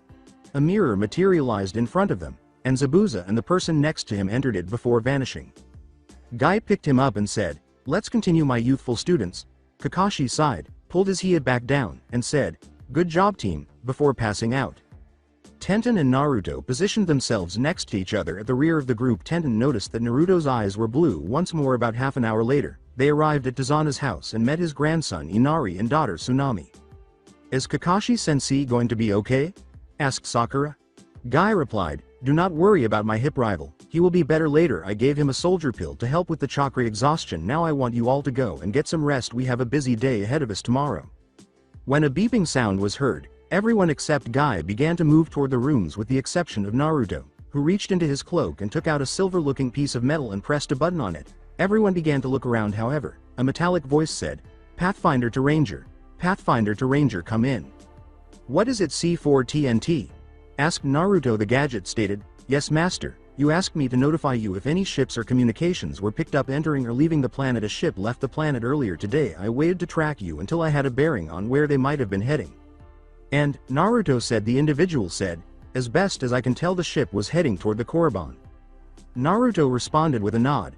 I understand, continue scanning and keep Pathfinder ready for emergency evac and also prepare one of the guest rooms. C4 TNT replied, do you want me to prepare a Lisa room for your guest? With a gloomy expression, Naruto said, no, leave that room alone out. He then pressed a button on the gadget and replaced it in his cloak.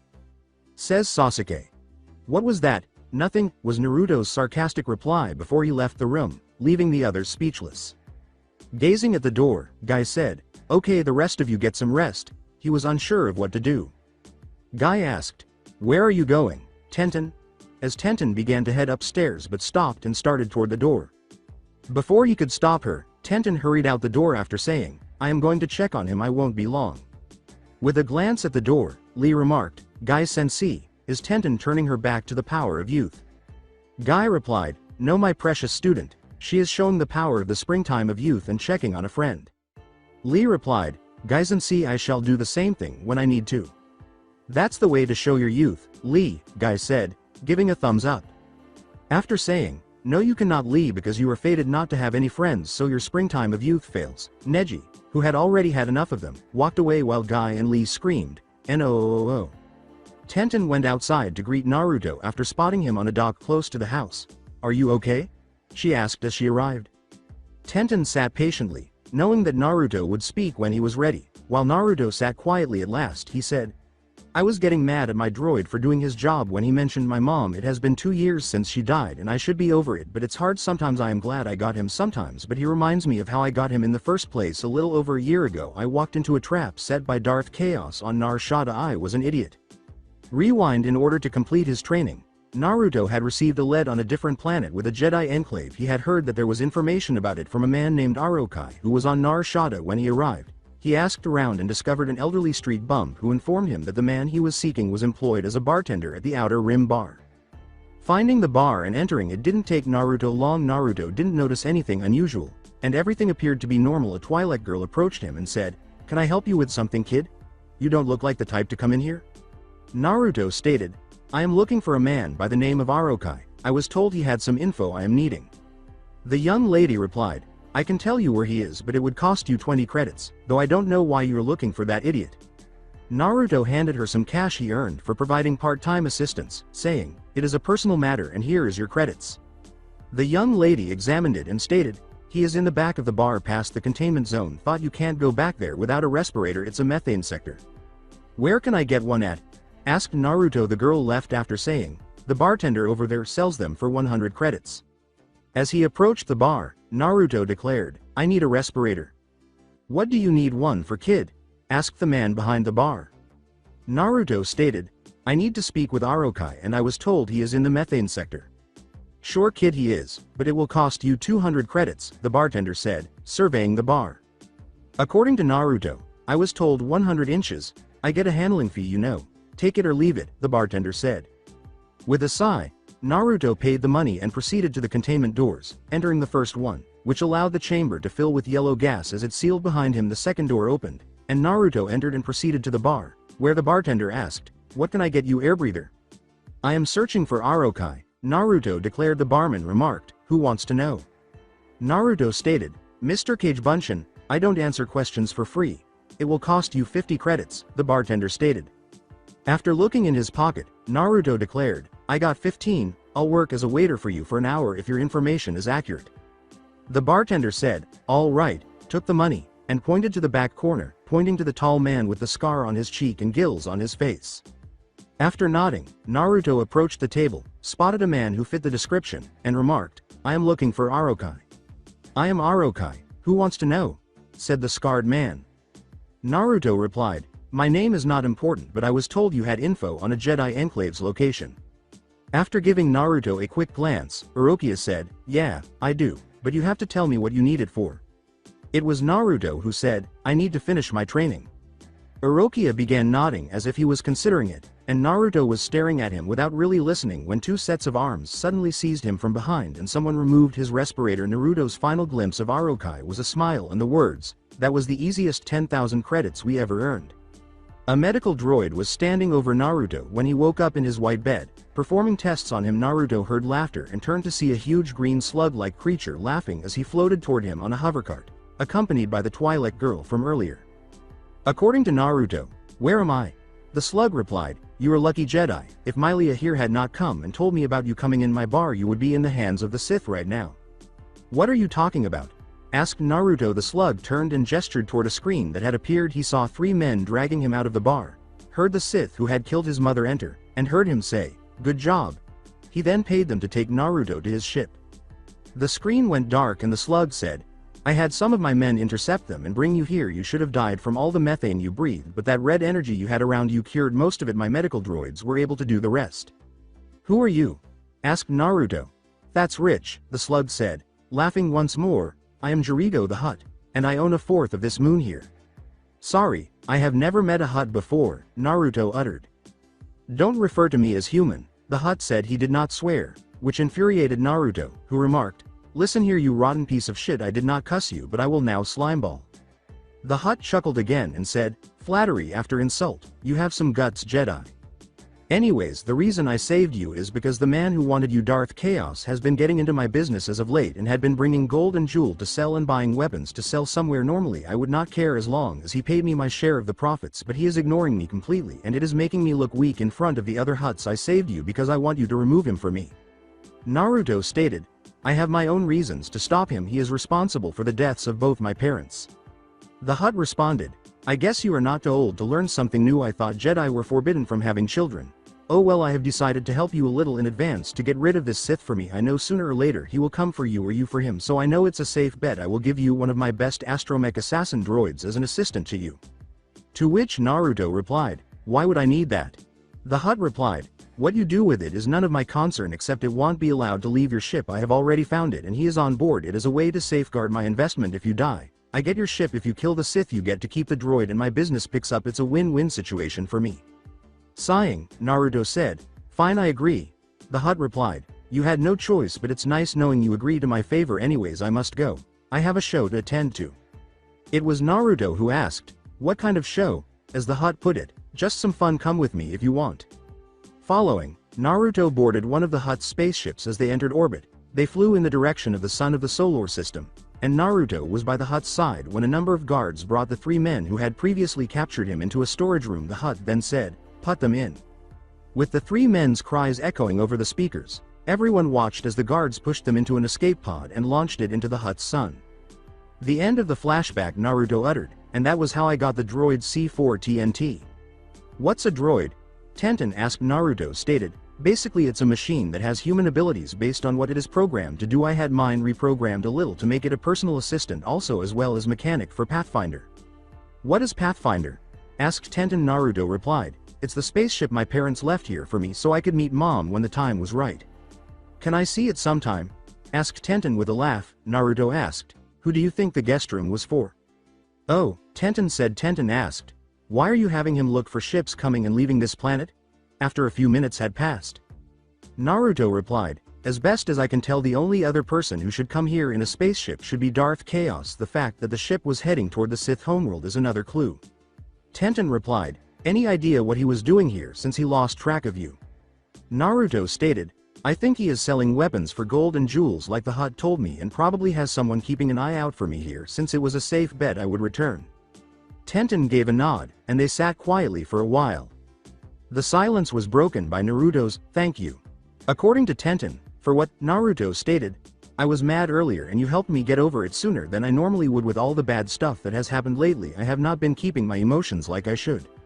Tenten gave him a look and remarked, what bad stuff?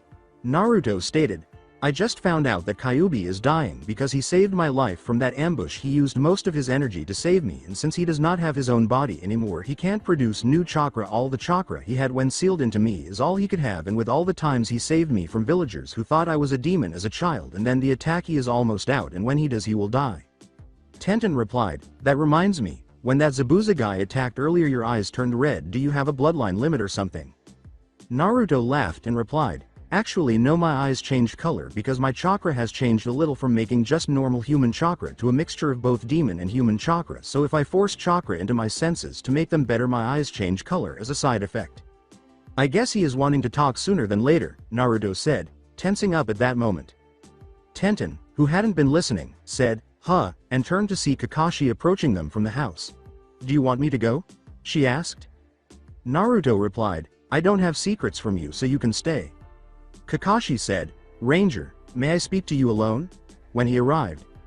Naruto replied, sorry Kakashi-sensei, but I don't keep secrets from Tenten.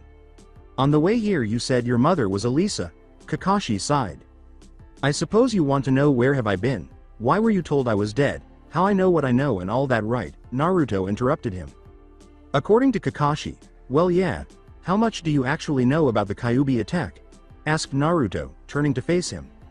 I know that Sensei died killing the, Kakashi said.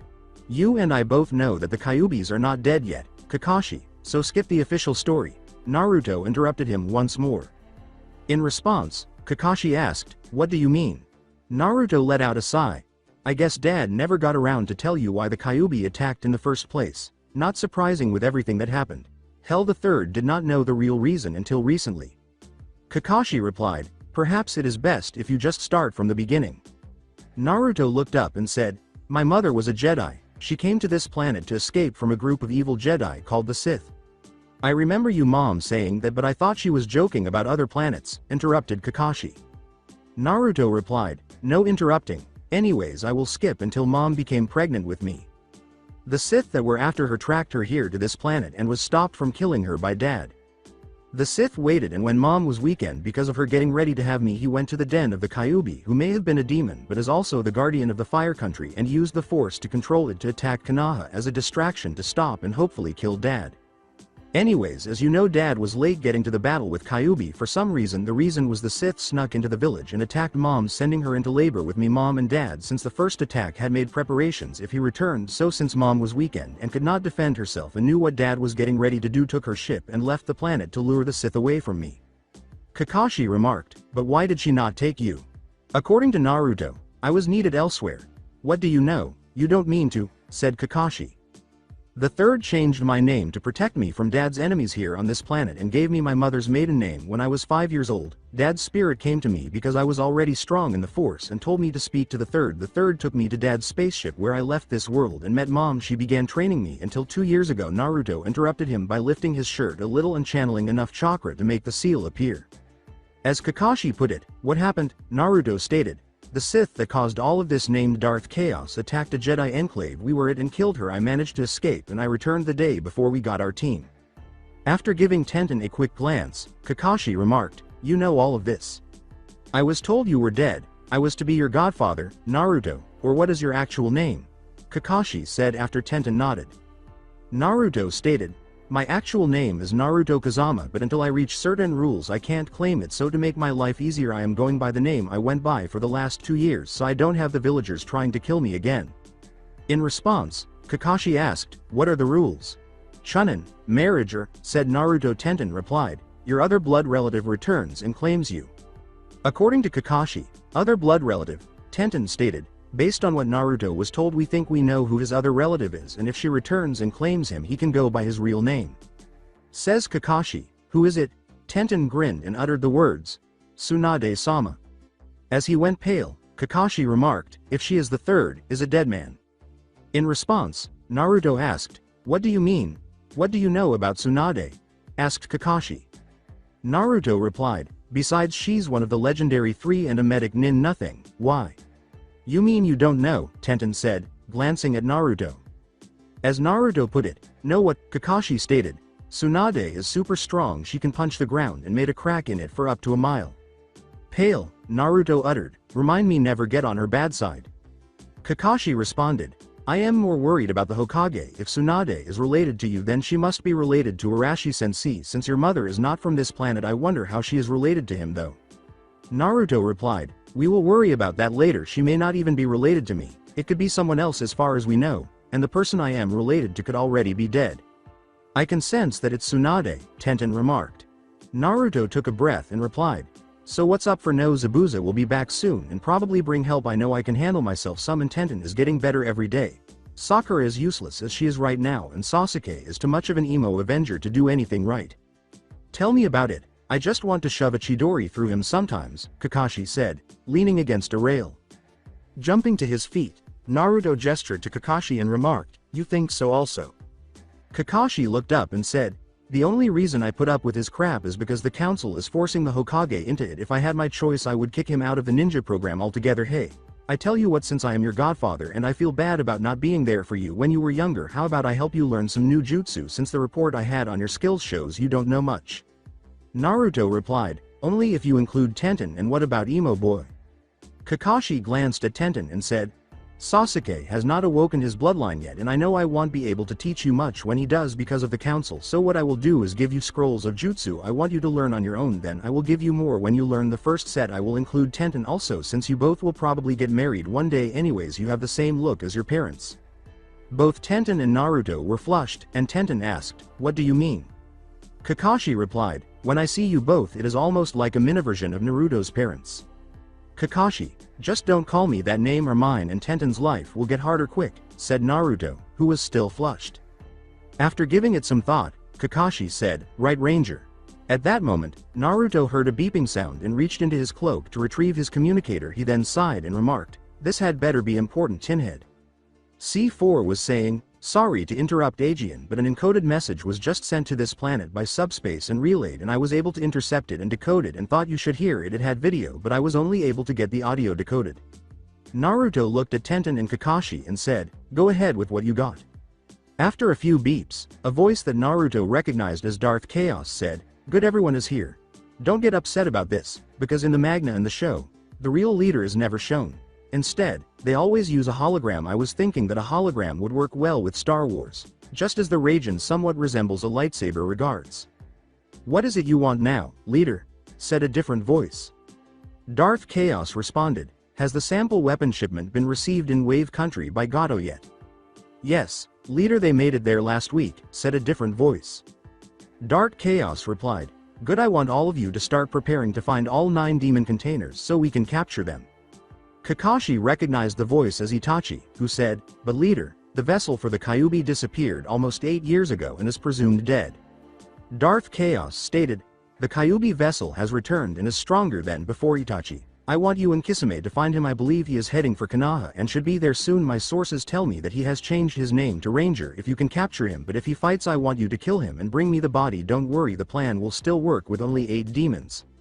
Itachi replied, yes leader, we will wait until after the Chunan exams finals in Konoha to go and look for him. Security should be laxed then, especially with Orochimaru plans to attack them during the Chunan exams. Darth Chaos replied, very well, and don't fail me. Oh, one more thing. I have information that he has a weapon that is like the Raijin. I want you to bring it to me for study. Goodbye. C4 replied, that's all the transmission, sir. Any further orders? Naruto turned to the others and remarked, I don't know who those other voices were, but the one they called leader is Darth Chaos. Just continue your previous orders out. Kakashi stated, the one Chaos called Itachi is Sasuke's older brother, and the only Kisame I know is a missing nin from Mist who was also a member of the 7 swordsmen like Zabuza. Why would Orochimaru attack Konoha? Asked Tenten. According to Kakashi, he hates the village because he was passed for the position of Yondaime and was doing illegal human experiments. The thing that has me worried the most is the weapons that were delivered to Gato. I wonder what kind they are. After a moment of contemplation, Naruto uttered the words, most likely blasters. According to Kakashi, how dangerous are they? Naruto looked up and said, for me about a 1 in 100 chance of being killed, for Tenten 3 out of 100 chance, For the rest of you 85 plus chance being killed by one I can deflect most with my lightsaber since I have been trained to do so. Tenten is closest to my skill with hers. Anyone else hit with it could be killed based on where you were hit by it. Think of them light my lightsaber but long range. Kakashi replied, this just keeps getting better and better anyways. It's getting late, so why don't we all get some rest? With a nod, everyone entered. Sakura and Tenten went to a room. Naruto shared the front room with Guy, the horror, Neji, Sasuke, Lee, and poor Kakashi. The following day, while Team 7 made their way to the bridge, Team Guy remained at Tsunade's house to watch over his family. Tsuna asked, what's going on? Why are you not working? As they approached a group of workers at the bridge's base. Look, a worker said, pointing to the bridge. As everyone turned to look, they noticed a figure lying on the ground with his head resting in the lap of another. Zabuza could be identified by the figure on the ground. When Team 7 got close, Kakashi asked, what's going on here? In a female voice, the person holding Zabuza looked up and said, please help him, he's dying.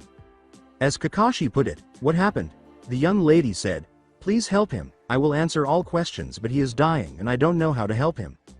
After glancing at Zabuza, Naruto approached him and uttered the words, blaster fire. He then took out a scroll, opened a pack of scare bandages, and began applying them to Zabuza's wounds. What are you doing, Dobi? Asked Sasuke. Naruto stated, in saving his life these wounds are serious but they missed the life-threatening areas. These Bacta wraps should have him on his feet in a day or two. Now why don't you tell us what happened and what your name is? My name is Haku, I am Zabuza assistant when, the girl said, nodding. Rewind. Zabuza and Haku returned to Gato's base after leaving the Konoha ninja battle. They began making plans to complete their mission as soon as they arrived. Is that old fool dead now? Gato asked as he entered the room with two guards.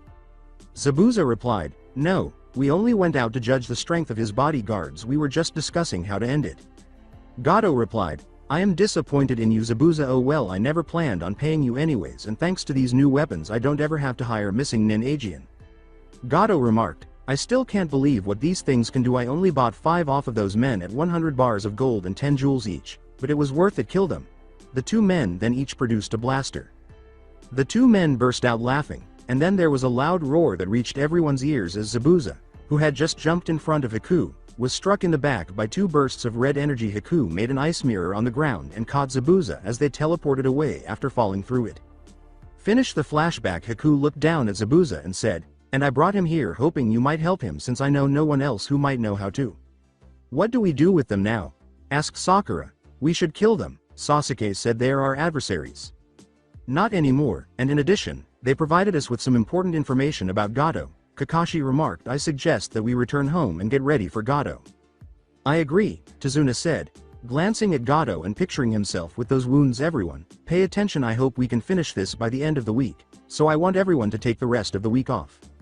Every employee who left gave Zabuza a sidelong glance.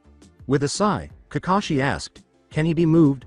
When Naruto opened his eyes after closing them and placing his hand on Zabuza's head, he said, yes, he can now. What did you do to him? Asked Haku. I put him in a forced medical coma so his body could work on healing his wounds as best I could. Naruto stated he will feel as though he hasn't eaten in a week when he wakes up because he is so hungry. Kakashi responded, Sasuke, Sakura, I want you to help Haku carry Zabuza back. Why can't the Dobi? Said Sasuke. According to Kakashi, Ranger has been using his energy already from saving Zabuza's life and also is the only one of us who can defend against those weapons that Gato has. Says Sasuke. How do you know this? It's my job to know this stuff. Dumbass, now hurry up or I will have you sleep in the same room as Guy and his carbon copy, said Kakashi, who couldn't stand his shit any longer. With the assistance of the other two, Sasuke paled and lifted Zabuza. The return trip was uneventful, save for Sakura's terrified looks at Haku and Zabuza and Sasuke's envious looks at Naruto. Everyone halted as they got closer to the house after hearing multiple loud explosions, and Haku remarked, that's those weapons. When Naruto heard Kakashi's voice telling him to stop, he fled in that direction. Naruto could still feel Tenten's presence in the force inside the house, but he couldn't tell where it was, and he sighed knowing she was still alive as he reached the edge of the woods by Tsunade's house and saw Gato and 5 mercenaries firing at it with blasters. When he realized that he could not get close to Gato or his men without going over the blaster's firing range, he immediately began to consider his options. He was sure he could block the blaster, but it only took 1 shot to kill him, and it never paid to take a chance unless absolutely necessary. Cage buncheons were out, blast hit them and continued as they went up in smoke. He looked at the blasters and saw that they all had straps wrapped around their shoulders, so force pull was out. Henge and replacement were out. Force lightning was out because he could only take out 2 at a time and they could dodge if they moved. Mind control was out, and he was unable to get in range to do it. The men were about 150 yards from the house, across a bridge and by another tree line, and Hirishin was also out because he could only go 30 feet at this point. With an inward sigh, Naruto considered what he could do to save Tenten and the others. Suddenly, a voice Naruto had not heard since he was 5 years old said, "Son, stop thinking of the Force as just what you were taught to use it with yourself. Think about how the Force works with nature and the world around you. Not just binding them but also using the Force to control and be controlled by them." This confused Naruto, who considered its possible meaning before recalling what he had said to Tenten. Rewind. Then Tenten asked, "What is the Force?" Turning to face her, Naruto remarked, "It is a life energy that connects all living things together." "I don't understand," Tenten said. "When my mother told me about it, I said the same thing." Naruto remarked, "In essence, it is more potent and plentiful than chakra. Chakra is a type of natural energy produced by objects. The Force originates from the living energy of all living things, including trees, plants, the sky, water, other people, this planet, and others, not just within a single object." The flashback is over. That's it, Naruto thought, closing his eyes to focus. He ignored the noise of the battle ahead and began to think about the world's connection to the Force. He slowly raised his left hand and used the Force to feel the trees around him. At first, it was just a brush of energy, but as he focused on it, he felt as though his entire being was merging with it. He then raised his right hand and felt for the water between them, and the Force in the water was like a thunderbolt, knocking away his focus. He tried again, but this time allowed the energy to flow through his unhindered and uncontrollable. After lowering his hands, opening his eyes, and seeing the world in a new light, he could actually see the force of nature passing by him. Naruto turned to face Gado's men and swiftly raised his right hand, causing the stream's water to rise up and create a wall that blocked the men's view of the house. At that moment, Kakashi and the others arrived, and while Kakashi was amazed, Naruto, completely oblivious to the newcomers, raised his left hand, pulled it close to his body, and closed his fist. At that moment, screams came from the other side of the water wall, and Naruto lowered his right hand, revealing Gado and his men tightly bound by tree roots. "That's the first and second abilities," Kakashi thought as he watched. With a sigh, Naruto let go of his energy and collapsed on the ground. "It's time we had a little talk," Kakashi said as he approached Gado and his still bound men. He used a kunai to kill all but Gado. "I'd like to know how and where you obtained those weapons." Gado replied, "I won't tell you, but if you release me I will pay you greatly." He was killed at that moment by a senbon needle that entered his temple, and Kakashi turned to see Haku returning 2 more senbons to her weapons pouch. With a sigh, Kakashi approached Naruto, who was still lying face down on the ground, and as he was about to check on him, Inari, Tsunami, and Team Guy emerged. Tenten screamed, "Naruto-kun!" as she slid to the ground next to Naruto, picking him up and rocking him as if he were dead. Fearing the worst, Tenten ran over to him. Except for Kakashi. Naruto-kun, everyone was thinking the same thing. "You know you still look beautiful even when you're upset," Naruto said as he slowly opened his eyes to find that he was being held by a Tenten who was crying and had her eyes closed. Between sniffles and a hiccup, Tenten squealed as she heard his voice, buried her face in his chest, and said, "I'm sorry, Naruto-kun, I thought you were dead when I saw Kakashi standing over you like that." Naruto simply whispered to her, "Don't worry, Tenheim, I passed out from mental exhaustion from using the force in the manner that I did, but I'm here and okay." "Ranger, how did you control the trees like that?" Sakura asked, surveying the area. The first Hokage was the only one to ever act in that manner. "I am not sure. I heard my dad's voice and it told me to remember something, and when I did I understood how to stop them," Naruto said, turning to face the dead men. Lee seized the opportunity to remark, "Ranger is so full of youth that he has control over the trees and water, and his youth is so powerful that he goes by multiple names. Can I be known by more than one name, Guy-sensei?" "Yes, you can, my young student, but you have to train like Tenten and Ranger is," Guy said, striking the nice guy pose. "If not, Tenten will go by a different name, such as Naruto-kun." Everyone started to perspire, with the exception of Naruto, who was thinking nonsense, but he looked at Tenten, who had her eyes on the ground and felt bad about sharing his secret. Naruto put his hand behind her head and pulled her into a passionate kiss. Then he stuck his tongue to her lips. Tenten opened her mouth slightly and closed her eyes, allowing his tongue to enter her mouth. She moaned as his tongue touched hers, and she began to wrestle his tongue with hers, pushing him back into his mouth to explore it. They both started to pant and split up as soon as they heard perverted laughter. They were staring at Sakura, who was gaping at them, and Kakashi, who was grinning behind his mask. Naruto was saying, "Close your mouth, Sakura, or a Minec might mistake it for a home." With a loud snap, Sakura shut her mouth. "Well, as of now the client is safe," Kakashi remarked. Tsunade replied, "I don't know how the people of Wave will ever repay you." Before he took the blasters, Naruto stood up, went to where the tree roots still bound the dead men's bodies, and paused to let the roots loose. After noticing this, Sasuke asked, "What do you think you're doing, Dobi?" "Taking these weapons," said Naruto. "Give me one of those weapons," Sasuke said, approaching the blaster Naruto had taken and reaching for one as it flew off the ground to Naruto. "I'm entitled to them because I'm a Uchiha." Before throwing them all into the river, Naruto, who had just finished freeing the final blaster and had the other four floating past him, turned and said, "No." He then began to tinker with the blasters. "What the hell do you think?" said Sasuke. Sasuke turned at the first explosion to watch the water rise from the blast, but he never finished because there were 5 more in the water after the last one. He turned and said, "Okay, you destroy my weapons, I will take yours," and he pulled out a kunai before charging at Naruto after drawing his own. Naruto began blocking all of Sasuke's slashes. Sasuke sprang back and began performing hand seals before uttering the words, "Kaden Phoenix Fireball Jutsu." As a number of fireballs aimed at Naruto leapt into the air and created 10 cage buncheons that circled Sasuke. Sasuke flung 2 handfuls of shurikens at Naruto after extracting them. Sakura said, "Kakashi-sensei, are you going to stop this? Ranger will get hurt," as everyone else watched. As he watched Sasuke get kicked into the air by multiple clones, Kakashi snickered and remarked, "Sakura, grow up. Sasuke is not that great and this has been building up for a while now." From behind him, he heard a gasp, followed by Lee's voice saying, "Guy-sensei, he made an attack version from my move." Guy replied, "Yes Lee, he asked me after the first time since he is weak in Taijutsu if he saw some moves he could use in his style when he came to meet Tenten, could he use them, and I allowed it since he asked and was willing to work for them." After hearing this, Kakashi reasoned that his Taijutsu must be weak there. "I believe I might be able to assist him, that will leave a bruise, ouch."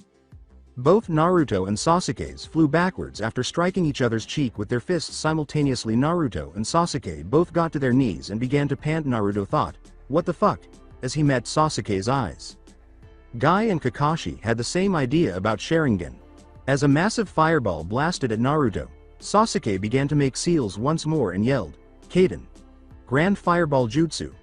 Following his instincts, Naruto raised his arm to protect himself, and a wave of water from the river obstructing the fireball. Sasuke threw 3 kunai into the water where Naruto was when he was this, then charged after him. He was sopping wet when he reached the other side of the water wall and looked down to see Naruto lying face down on the ground. Reaching for the lightsaber on Naruto's belt, he grinned and uttered, "Loser, I will take this now." 10 kunais suddenly fell in a circle around him, and when he looked up, he saw Naruto standing on a tree limb upside down. The Naruto on the ground then vanished in a cloud of smoke. Upon witnessing this, Tenten exclaimed, "He is going to use that." After everyone had turned to face her, Naruto and Kakashi's eyes widened as he recognized the kunais. "Use what?" Sakura observed. "He missed Sasuke." Kakashi replied, "If he can use it, then whatever you do, don't blink or you will miss it." Everyone who heard it took notice, with the exception of Naruto and Sasuke, who were too far away to hear. Naruto replied, "Surrender now, Sasuke, or I will have to hurt you." "Like you could bring it on," said Sasuke, sighing. Naruto smirked and vanished in a flash of yellow, saying, "As you wish, though I think you should be the second person to see me use this and the first time in battle." "Kakashi, did you?"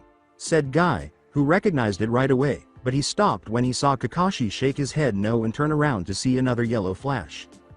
Between the kunais, Naruto flashed once more before punching Sasuke in the direction of his next target. Sasuke was a pinball trapped in a painful world. An uppercut to the jaw, a kick to the knee, a punch to the shoulder joint, another to the other knee, another to the other shoulder, a punch to the face, a punch to the ribs, a knee to the groin, another to the face, one to the back, and finally a clothesline that left him on the ground, bruised, beaten, and struggling to breathe. Sakura sobbed as she rushed to Sasuke after he lost, having never witnessed such an attack before. Neji watched with curiosity, but he believed it was nothing in comparison to the Hyuga's delicate fist style. Lee and Guy were both tirading about how powerful young people are as Naruto began to pick up the kunais. Tenten watched with pride when Naruto approached. Kakashi asked, "How did you get that and when did you master it?" because he was curious about where he had learned it. Naruto stated, I received it from someone who was entrusted with it when I returned from my Jedi training, and I have not mastered it yet. I only have it figured out in a short range area. Any farther than that range won't work, and I don't know why yet, but I am sure I will find the answer in the scrolls. Well, let's get some rest. Sakura can help Sasuke, Kakashi said, nodding. Another person was being carried back to Konoha as Sakura carried Sasuke back into Tsunade's now Swiss cheese-looking home. After being punched by a certain Toad Sanin, the third Hokage was being carried to his couch. You might wonder what could have caused this to see. Let's travel back in time for about half an hour. Go back 30 minutes as he signed his name to yet another dumb piece of pointless paperwork. The third sighed. He wished for an interruption, thinking that he was too old for this nonsense. He felt a presence on his windowsill as though his prayers had been answered, and he grinned because he knew that only one person could arrive in that manner. It's good to see you finally arrived, Jiraiya, the third person said.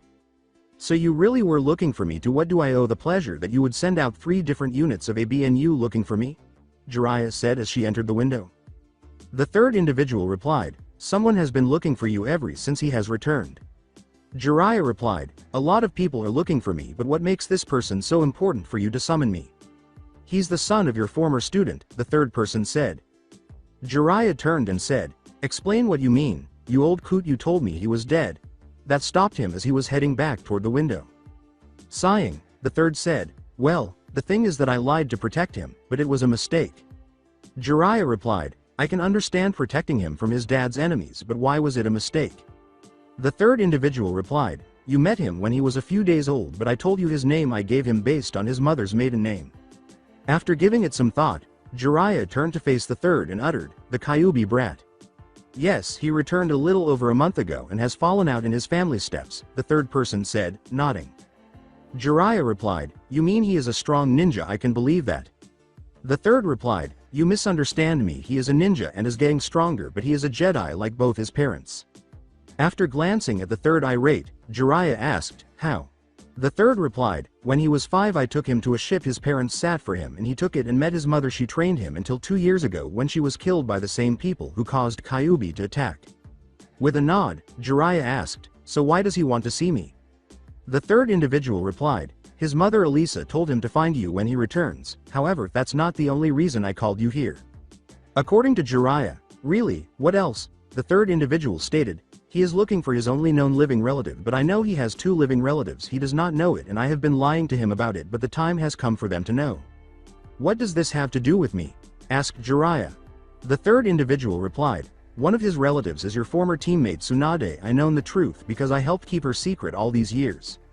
According to Jiraiya, but she never had a kid.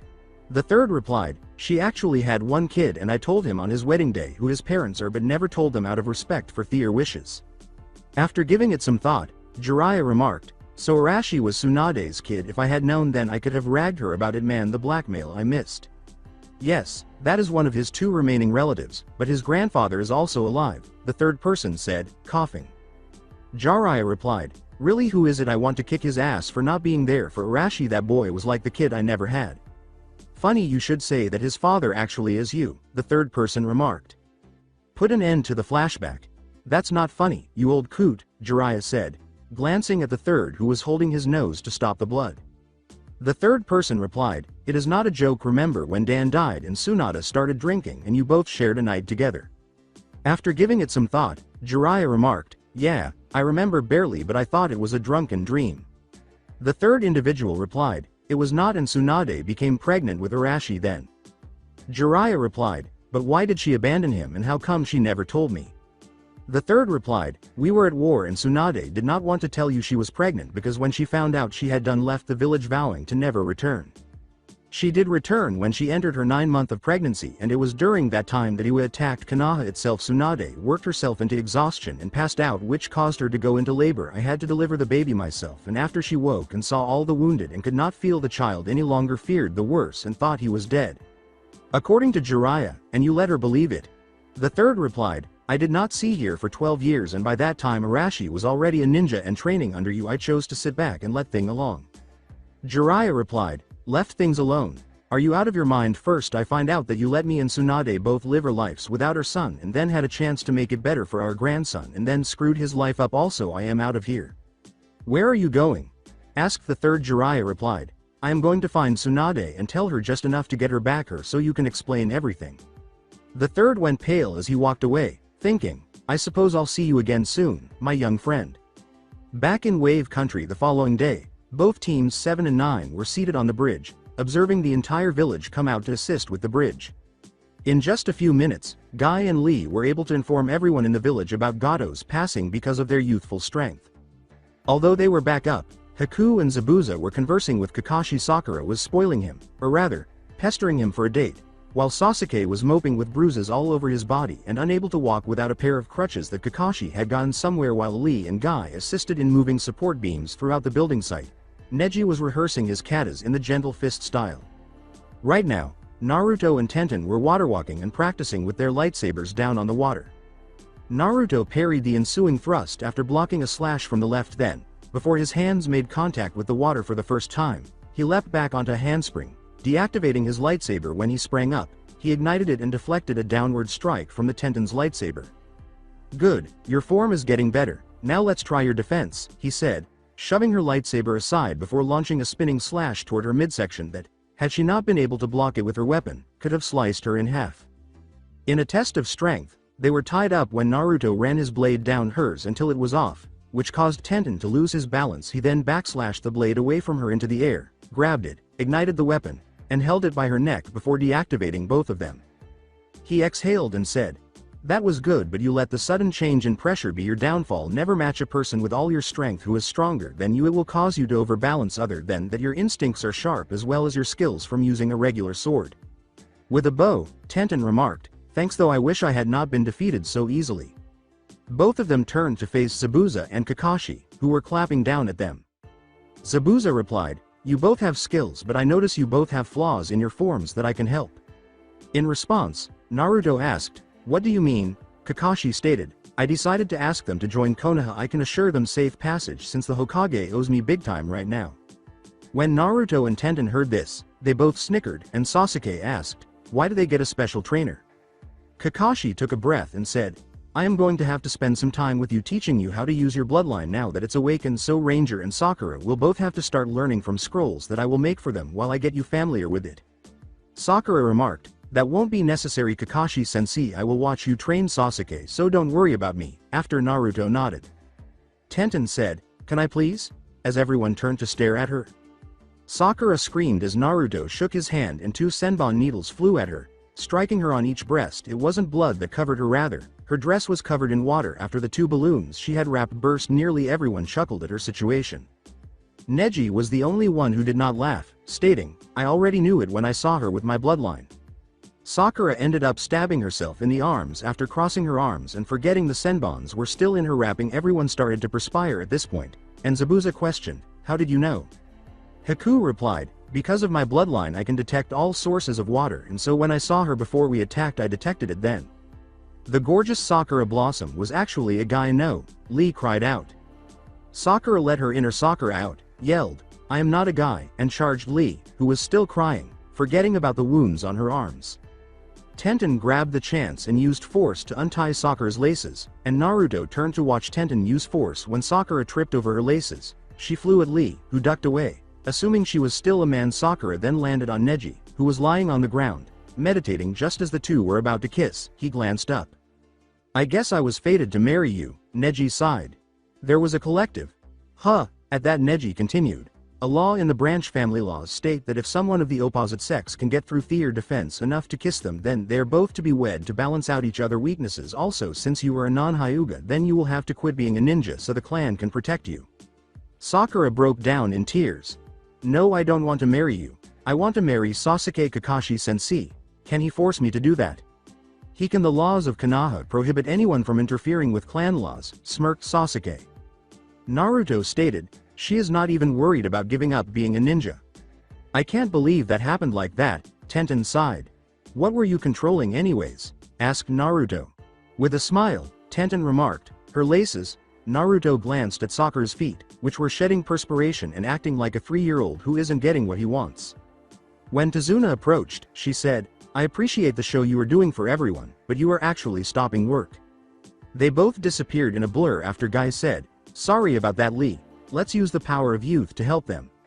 After 2 weeks, Team 7 and Team 9 were returning to Konoha a few hours ago. They had just crossed the Great Force Bridge out of Wave Country. Everyone was glad to be going home because Sasuke's wounds had healed.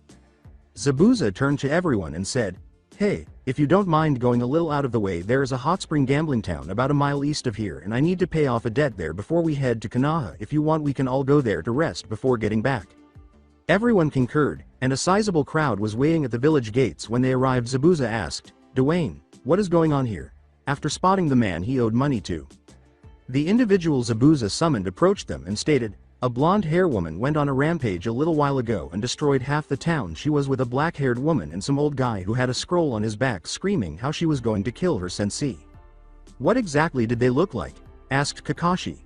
"One of them is the legendary sucker Tsunade. She was actually winning when she became enraged. The other was the author of Icha Icha Paradise Jiraiya. And the black-haired woman is Tsunade's assistant." "Why?"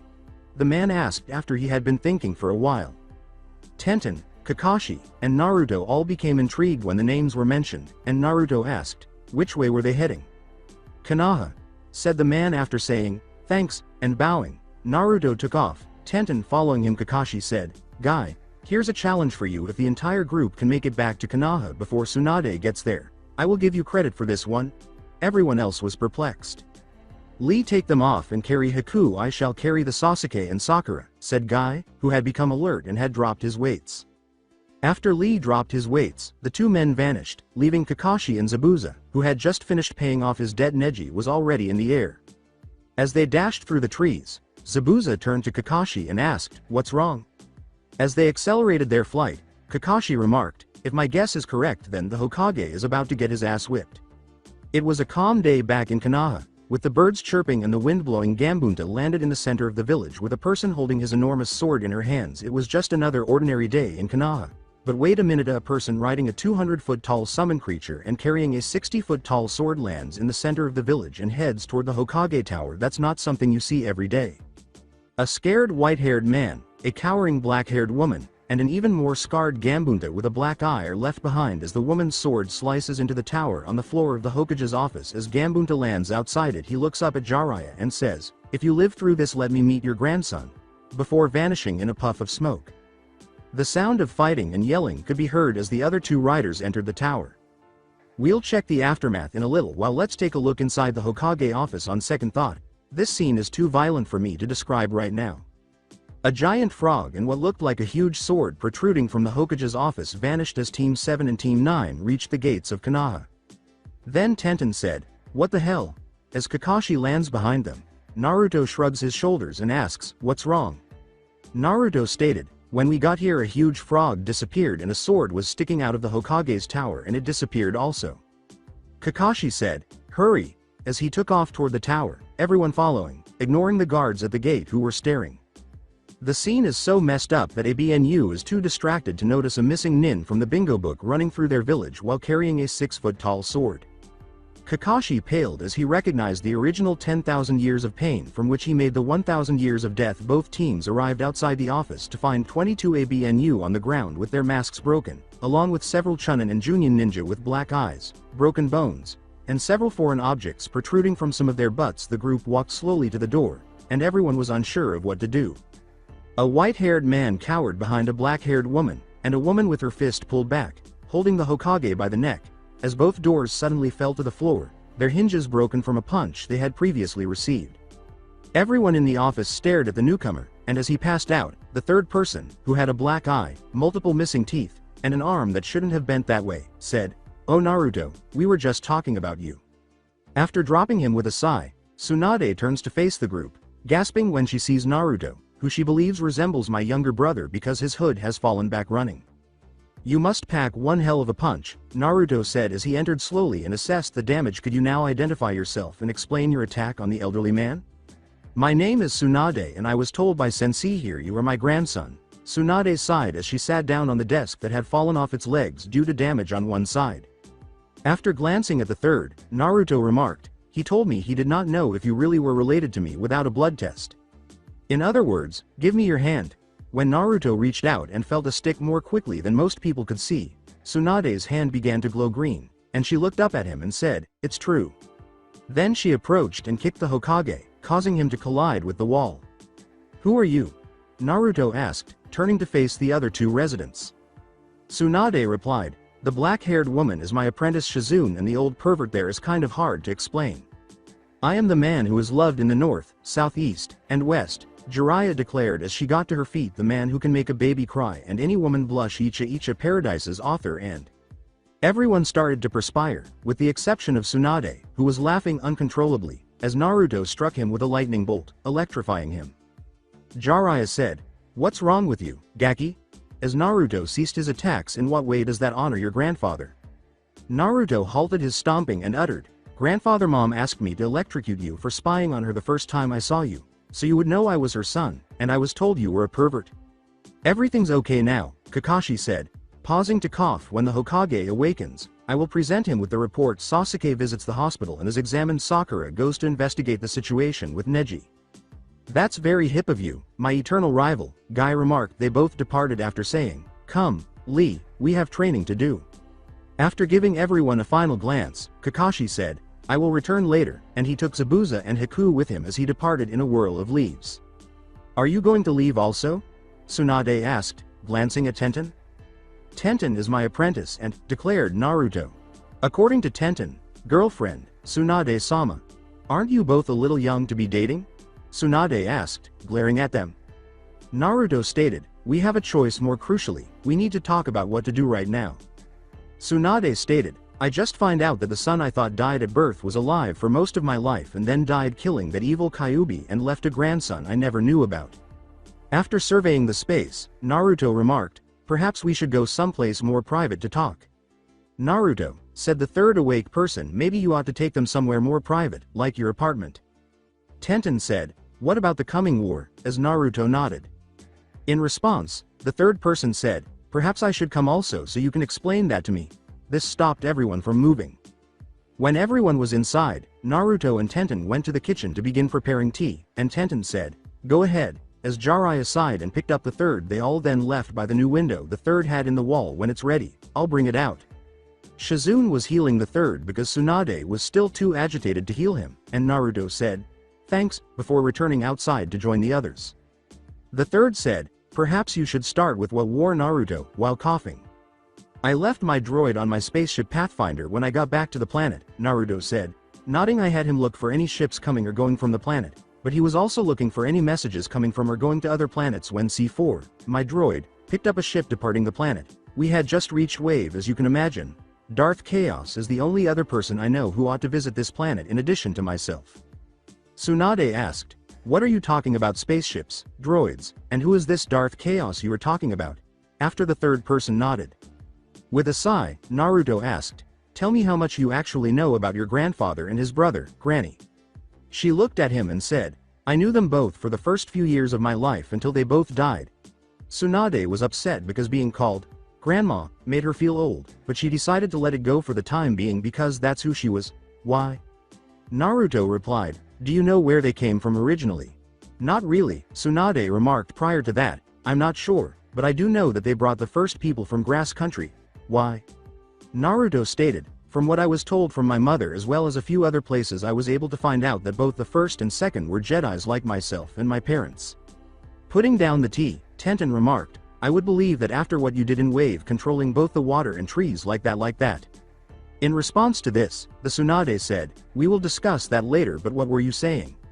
"I know this is going to sound weird, but it's true," Naruto said. "Both your grandfather and his brother were Jedi Masters who fled to this planet to survive a battle with the Sith." According to Tsunade, "I find that hard to believe. Would it help if you saw my spaceship?" asked Naruto. According to the third, "You would do that."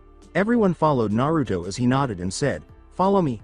It took them approximately an hour to return to the location where the Pathfinder was, and everyone was in a way aside from Naruto when they saw it. "C4 TNT, said Naruto as he approached. "Get to your feet and open the conference room's doors." A few seconds later, a ram descended, and a green-looking droid that resembled Wing Zero Gundam with retractable wings appeared on the ramp with everyone else pointing fingers. Naruto passed the bowed droid and proceeded up the ramp. 5 people began to follow him because they didn't want to be left behind. He sat down and said, "C4, get me some Corellian scotch," as they entered a circular room with a white cone in the middle and a circle table surrounding it. Does anybody else want a drink? Are we too young to drink? Tenten inquired. Naruto remarked. This stuff isn't too bad, and over the past few years, I've had to spend more time in bars than I'd like to. You get better at handling things. What's the hardest stuff you have? Asked Tsunade. Turning to face the droid, Naruto remarked, we still have any of that crate dragon wine. As C4 put it, one bottle, sir, in Naruto's words, get it for Granny here. I will have some water, said the third. According to Jiraiya, I will have some of what Tsunade has. And Shizune said, water, please, Tenten declared, I've never had any alcohol before. What do you recommend? After giving it some thought, Naruto said, give her an Alderanian royal wine. After bowing, the droid walked away. So you believe me about the first and second being from another planet? Said Naruto with a sigh.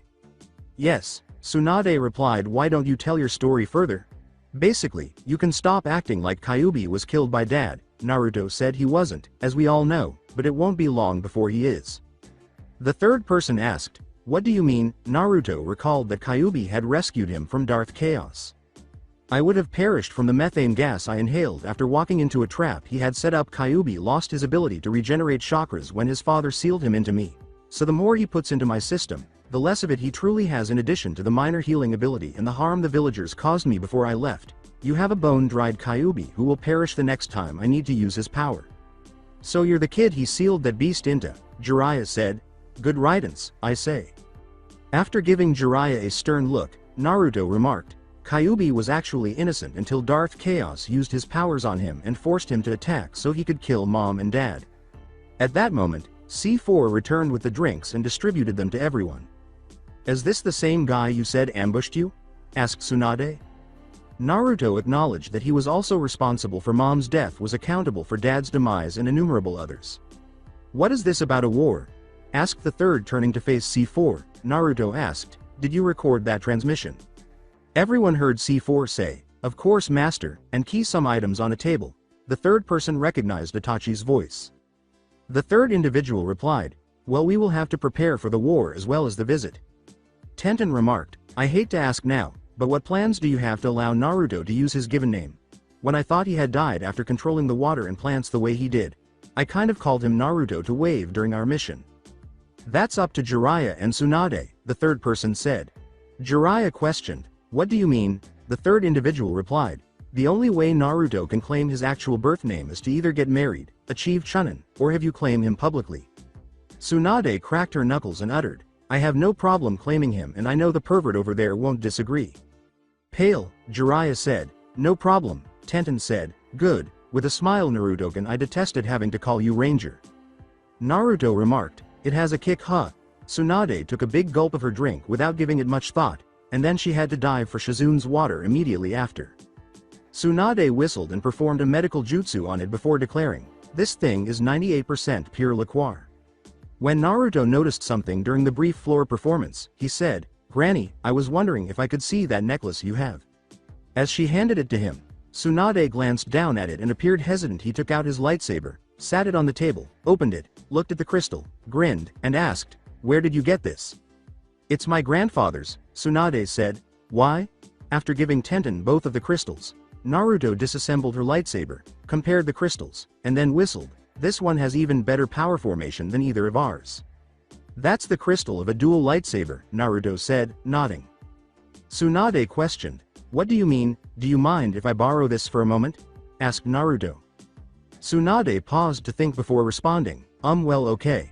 Tenten, go ahead and reassemble yours, Naruto said. After saying, I'll be back in a moment, he went out of the room via a side passage. Everyone gasped in wonder at the weapon as Tenten reassembled hers and activated it, and Tsunade muttered, Raijin. About 5 minutes later, Naruto reappeared and said, this is what I was talking about. He then activated a lightsaber with a gold case and a green blade that protruded from the end. Jiraiya replied, I don't see any difference besides color between yours and hers. Before a second blade protruded from the handle's back, Naruto grinned and held the lightsaber in a different position before stating, this is a dual lightsaber. At that moment, C4's right arm changed shape and began to move in the direction of the ship's exit, and his eyes flashed red. As he approached the exit ramp and vanished down it, Naruto saw this and said, I will handle it. Tenten questioned, what was that about? C4 was saying, "An intruder just entered about a mile from here heading this way slowly." After a few minutes, Naruto came back and sat down with a sigh. "What's going on?" asked the third person. Naruto stated, "Some idiot from Root was following the trail here trying to find out what's going on. I used a Jedi mind trick to make him think that our trail led back to the hospital." The third nodded, and Naruto sighed as he examined the lightsaber before beginning to disassemble it and returning the crystal to Tsunade. Tsunade reinserted the string through it and wrapped it around her neck, saying, "Thanks." Naruto replied, "Well, I think we should head back. C4, I have a mission for you. I want you to go and take the ship to the 10 most populated systems and stay in system long enough to get spotted and return in 3 months. If you need repairs, go to the Wookiee homeworld and look up Barardica and have him work on the ship as well as any maintenance you might need if you are in a system and a Sith ship or a Republic military ship comes into system. Leave." C4 replied, "Do you need anything before I leave, sir?" After giving it some thought, Naruto said, "No, just follow my orders." C4 simply nodded, and as Naruto reassembled his lightsaber and sealed the components of his dual lightsaber in a scroll, everyone began to stand up. After everyone had left the Pathfinder's location, the third person asked, "So Tsunade, what do you plan to do?" After turning to face Naruto, Tsunade remarked, "I am not leaving the only family I have left." The third replied, "Is it possible I might be able to convince you to take my job?" Tsunade said, 5 4 3 2 1, after glancing at him. Tsunade pulled back her fist, and the third vanished in a whirl of leaves. Shizune responded, "I am sorry to interrupt Tsunade, but what about your debts?" At this, Jiraiya chuckled and attracted everyone's attention. He responded with, "Tsunade Heim, have you made any new ones in the last 40 days? Shizune replied, "Just one to the Wakabu family in Grass Country. Why?" "Then that's the only one she has left then," Jiraiya remarked. "You old pervert, what do you mean?" Tsunade asked, pausing. Jiraiya replied, "When I started looking for you and after I was told about the Gaki here, I started to follow your trail, and the only way I could get closer was to pay off all your debts. So you currently owe me." Pulled out a black book and looked at it. 296 million. "Don't worry, I won't charge interest." "So why don't you tell us a little about yourself, Naruto and Tenten?" Shizune asked with a sigh. Tenten replied, "Well, my family owns the Wolfclaw weapon shop. It's just me and Dad. Mom passed away giving birth to me. I am a member of Team 9 or Team Guy as most call it, with Rock Lee, the dead last of my year, and Neji Hyuga, the Rookie of the Year. I have the nickname the Weapon Mistress because I have 100% accuracy with weapon, and I always carry around at least 3,000 weapons on me at all times." Everyone sweat drops looking at her. "I met Naruto here right after he came back from training, and we started dating on the second day we knew each other. I have also been his apprentice since the first day." "What are your dreams and plans for the future?" asked Shizune. Tenten replied, "This may sound funny now, but I wanted to be a great female ninja like Tsunade-sama and continue to train in the Force." With a nod, Tsunade asked, "How about you, Naruto?"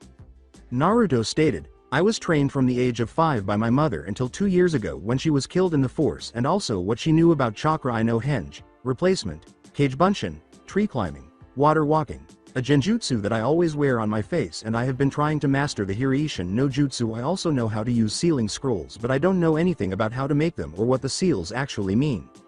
Coughing, Jiraiya asked, "Where did you get the info on that?" Tenten replied, "My father was entrusted with the skulls for it and told to give it to Naruto when he returned." "What has Kakashi taught you?" asked Jiraiya. Naruto replied, "So far nothing. The only reason he is a sensei now is because the council is forcing him to because of the Uchiha."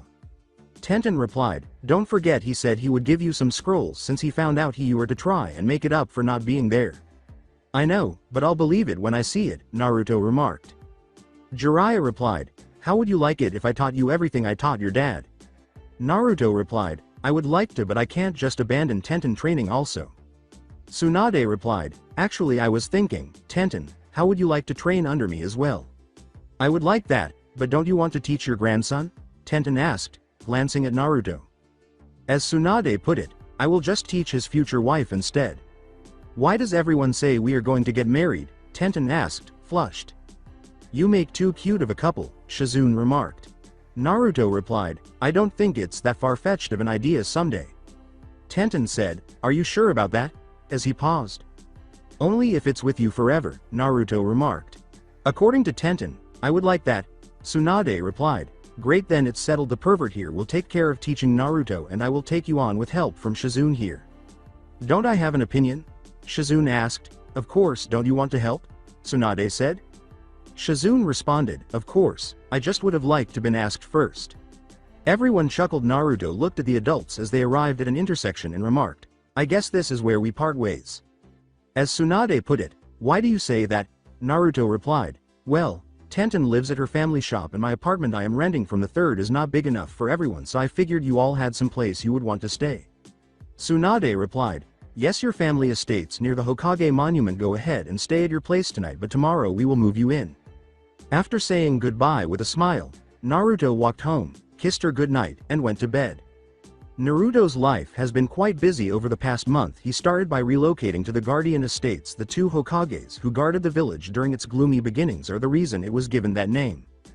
Jiraiya had also begun training Naruto with Kage Bunshin's assistance. He was able to master the Rasengan in just over a week after learning Leaf Balance and Kunia Balance. He also signed the Toad contract, and his chakra control advanced to a high Chunan level after obtaining a standard ABNU sword from the Wolfclaw weapon shop. He also practiced Kenjutsu with Zabuza, who was given a unique Junin. He had a wonderful encounter with Gambunta after mastering the summoning technique. A week into training, flashback, Naruto had been practicing chakra control exercises for the entire week in order to see how large of a summon he could conjure. Jiraiya had him sign the Toad contract today and instructed him to put as much chakra into it as he could. A huge error. Keep in mind that Naruto possesses more chakra than the Hokage and all of the Sanins combined naturally. He will call forth Gambunta on the first attempt. He looked around when Gambunta showed up and exclaimed, who the hell summoned me? After landing on his nose after jumping off his head, Naruto exclaimed, I did. Why? According to Gambunta, you used way too much chakra to call me here. What's the problem with that? Asked Naruto, sweating. Gambunta remarked, you must be the pervert's grandson. Yes, Naruto replied, the names are Naruto Kazama. Gambunta nodded and continued, well, the problem is that thanks to you using so much chakra I can't leave for a week now, and that scary woman could actually do what she threatened. Confused, Naruto exclaimed, what scary woman and what threat? Gambunta replied, your grandmother, she forced the pervert to summon me and held me hostage with my own blade. She said if I did not get her to this village fast she would turn me into a frog-skinned wallet. With a drop of perspiration, Naruto uttered, could you not just leave? Gambunta replied, not when she had my blade at my throat. I either have to run out of chakra or make a seal, and when I am too scared to make the seal I could not leave. So what do we do now? Asked Naruto. According to Gambunta, you have any chakra left? According to Naruto, yeah, I did not use much really. Alright, let's work on Kaden. Gamayu Enden, fire release. Toad oil flame bullet. Do you know the hand signs? Gambunta said, shedding a few tears. Gambunta begins teaching Naruto after he nods no. They had it figured out by the end of the second day, and Naruto sent Gambunta to explore this world and take in his surroundings. Finish the flashback to Naruto's immense relief. Sakura was kicked off Team 7 due to the Hyuga laws. Haku took her place, but despite her ability to Chunan, the Hokage wanted her to advance and win the trust of the Leafs. In fact, Kakashi had fulfilled his promise to provide Naruto with scrolls so he could begin studying at the moment. Naruto was proficient in Gokakyu no Jutsu, fire release. Great fireball technique. Karyu Enden, fire release. Fire dragon flame bullet. Hosenka no Jutsu, fire style art of the phoenix flower, the touch me not, and Chidori. In addition to the hummingbird Tiajutsu style that Arashi developed, Jiraiya taught him Kaden. Gamayu Enden, fire release. Toad oil flame bullet. Kage shuriken no Jutsu, shadow shuriken technique. Hari Jizo, Spike Jizo. Doden. Yomi Numa, earth release. Swamp of the underworld. Bunshin Deibakuha, clone great explosion. And Kage Kunia no Jutsu, shadow Kunia technique. It uses powerful punches that move quickly to destroy bones and joints. Additionally, Jiraiya had Naruto make 20 clones to work on various books that would teach the fundamentals of sealing. Naruto can currently make some mid-Chunin level seals and will soon be advancing. Additionally, weight training, and more specifically, gravity weightsa was introduced to Naruto. Jiraiya concluded that Naruto needed a method to improve his speed and stamina after he informed him about other planets and how some of them had different weather and gravities at 10 times normal gravity right now. Naruto was astounded by the Kage Bunshin's secret training ability. Tenten was better, too. When Tsunade first made her an apprentice, she truly meant it when she made Jiraiya teach her Kage Bunshin as well. This allowed her to create 2 clones and teach them to read while she taught her medical Tiajutsu. Tenten was woefully deficient in this regard. Additionally, Tsunade taught her how to use the chakra control used by medics. This should have begun with her balancing a leaf on her hands, but Tsunade took a slightly different approach. Tsunade forced Tenten to hover over a hospital bed constructed out of nails in place of holding a leaf on either side of her. Tenten picked this up. Fast gravity weights, similar to those Tsunade secretly wore, were also given to her. Only she and Shizune were aware that she was wearing them on her stomach. The seals for it were concealed at the moment. Her gravity was 3 times normal. Now, let's talk about a few other events. When Naruto's true name was revealed during a council meeting, the situation was not pleasant. 2 days after leaving the Pathfinder, a flashback. I would like to thank all of you for coming so quickly. The reason I called you was because one of our council members had returned from a number of years of travel overseas and she was going to take her family seat now, the third said after calling a meeting of all the council members.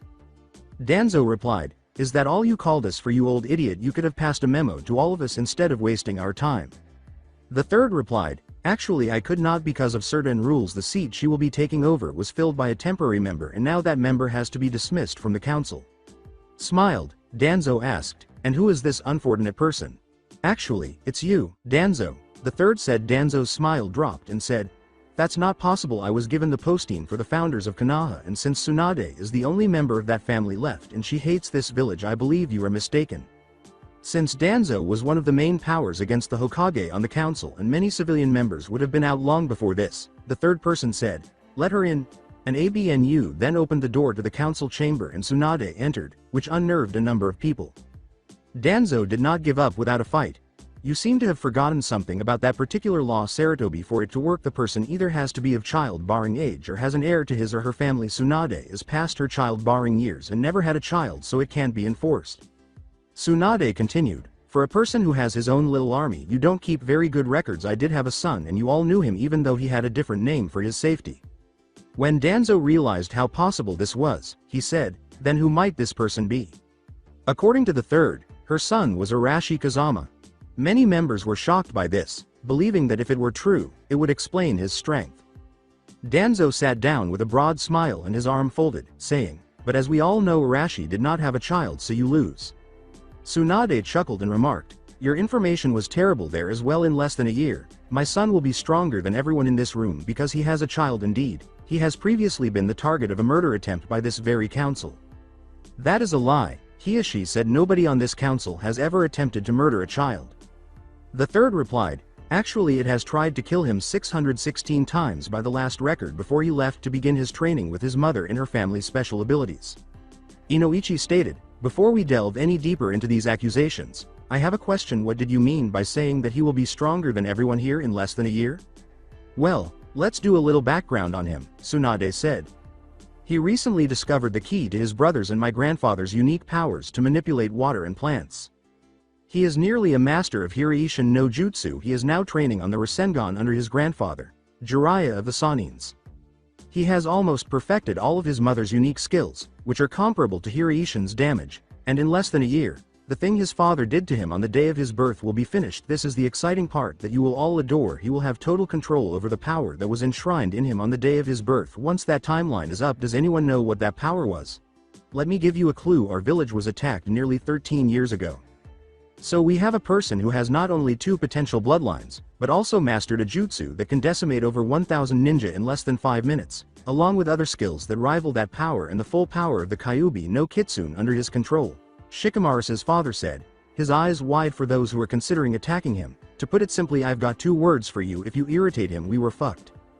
Danzo replied, "But he is not a ninja of our village and with all those skills must be put to death. He has been a ninja of this village for almost 3 months, the third said with a laugh. "He has actually been right in front of you the entire time, and none of you have noticed." After giving it some thought, Hiashi remarked, "He's the boy on the Kakashi team who wears the robe, isn't he?" "Yeah," replied the third. "I think you've been relieved of your council seat, Danzo, and I also want you to know that I've made the decision to dissolve Root. I have received the most recent report of your men harassing lower-level ninjas and civilians. I will have you put to death for treason if I see you engaging in any behavior that I think is dubious." As he left the room, Danzo bowed his head, and Saratobi's 2 teammates turned to him and remarked, "You knew all of this back then, which is why you fought so hard to save Uzumaki. Correct? Why didn't you inform us? We would have been at war with Iwa again if it had been made public before he could defend himself," the third said. I'm saying this right now, only 50 people in this village, including everyone in this room, are aware that he is present. Not only will the perpetrators be put to death, but the person who told will also have all of their belongings seized if he is harassed, has services discontinued, prices raised from what they were previously, is attacked, or any of his friends or companions are treated unfairly. Tsunade stated, in actuality, Naruto's last name is Kazama because my family has never publicly declared our last name, and the third is Arashi Kazama. I believe you ought to inform them about Orochimaru, sensei. The third nodded and said, listen carefully, because I am going to reveal the greatest secret we have ever had after the Chunan exams. We are supposed to be weak, so a spy who was on a different mission from this overheard Uchiha Itachi recently informed us that he and his partner would be visiting Konoha.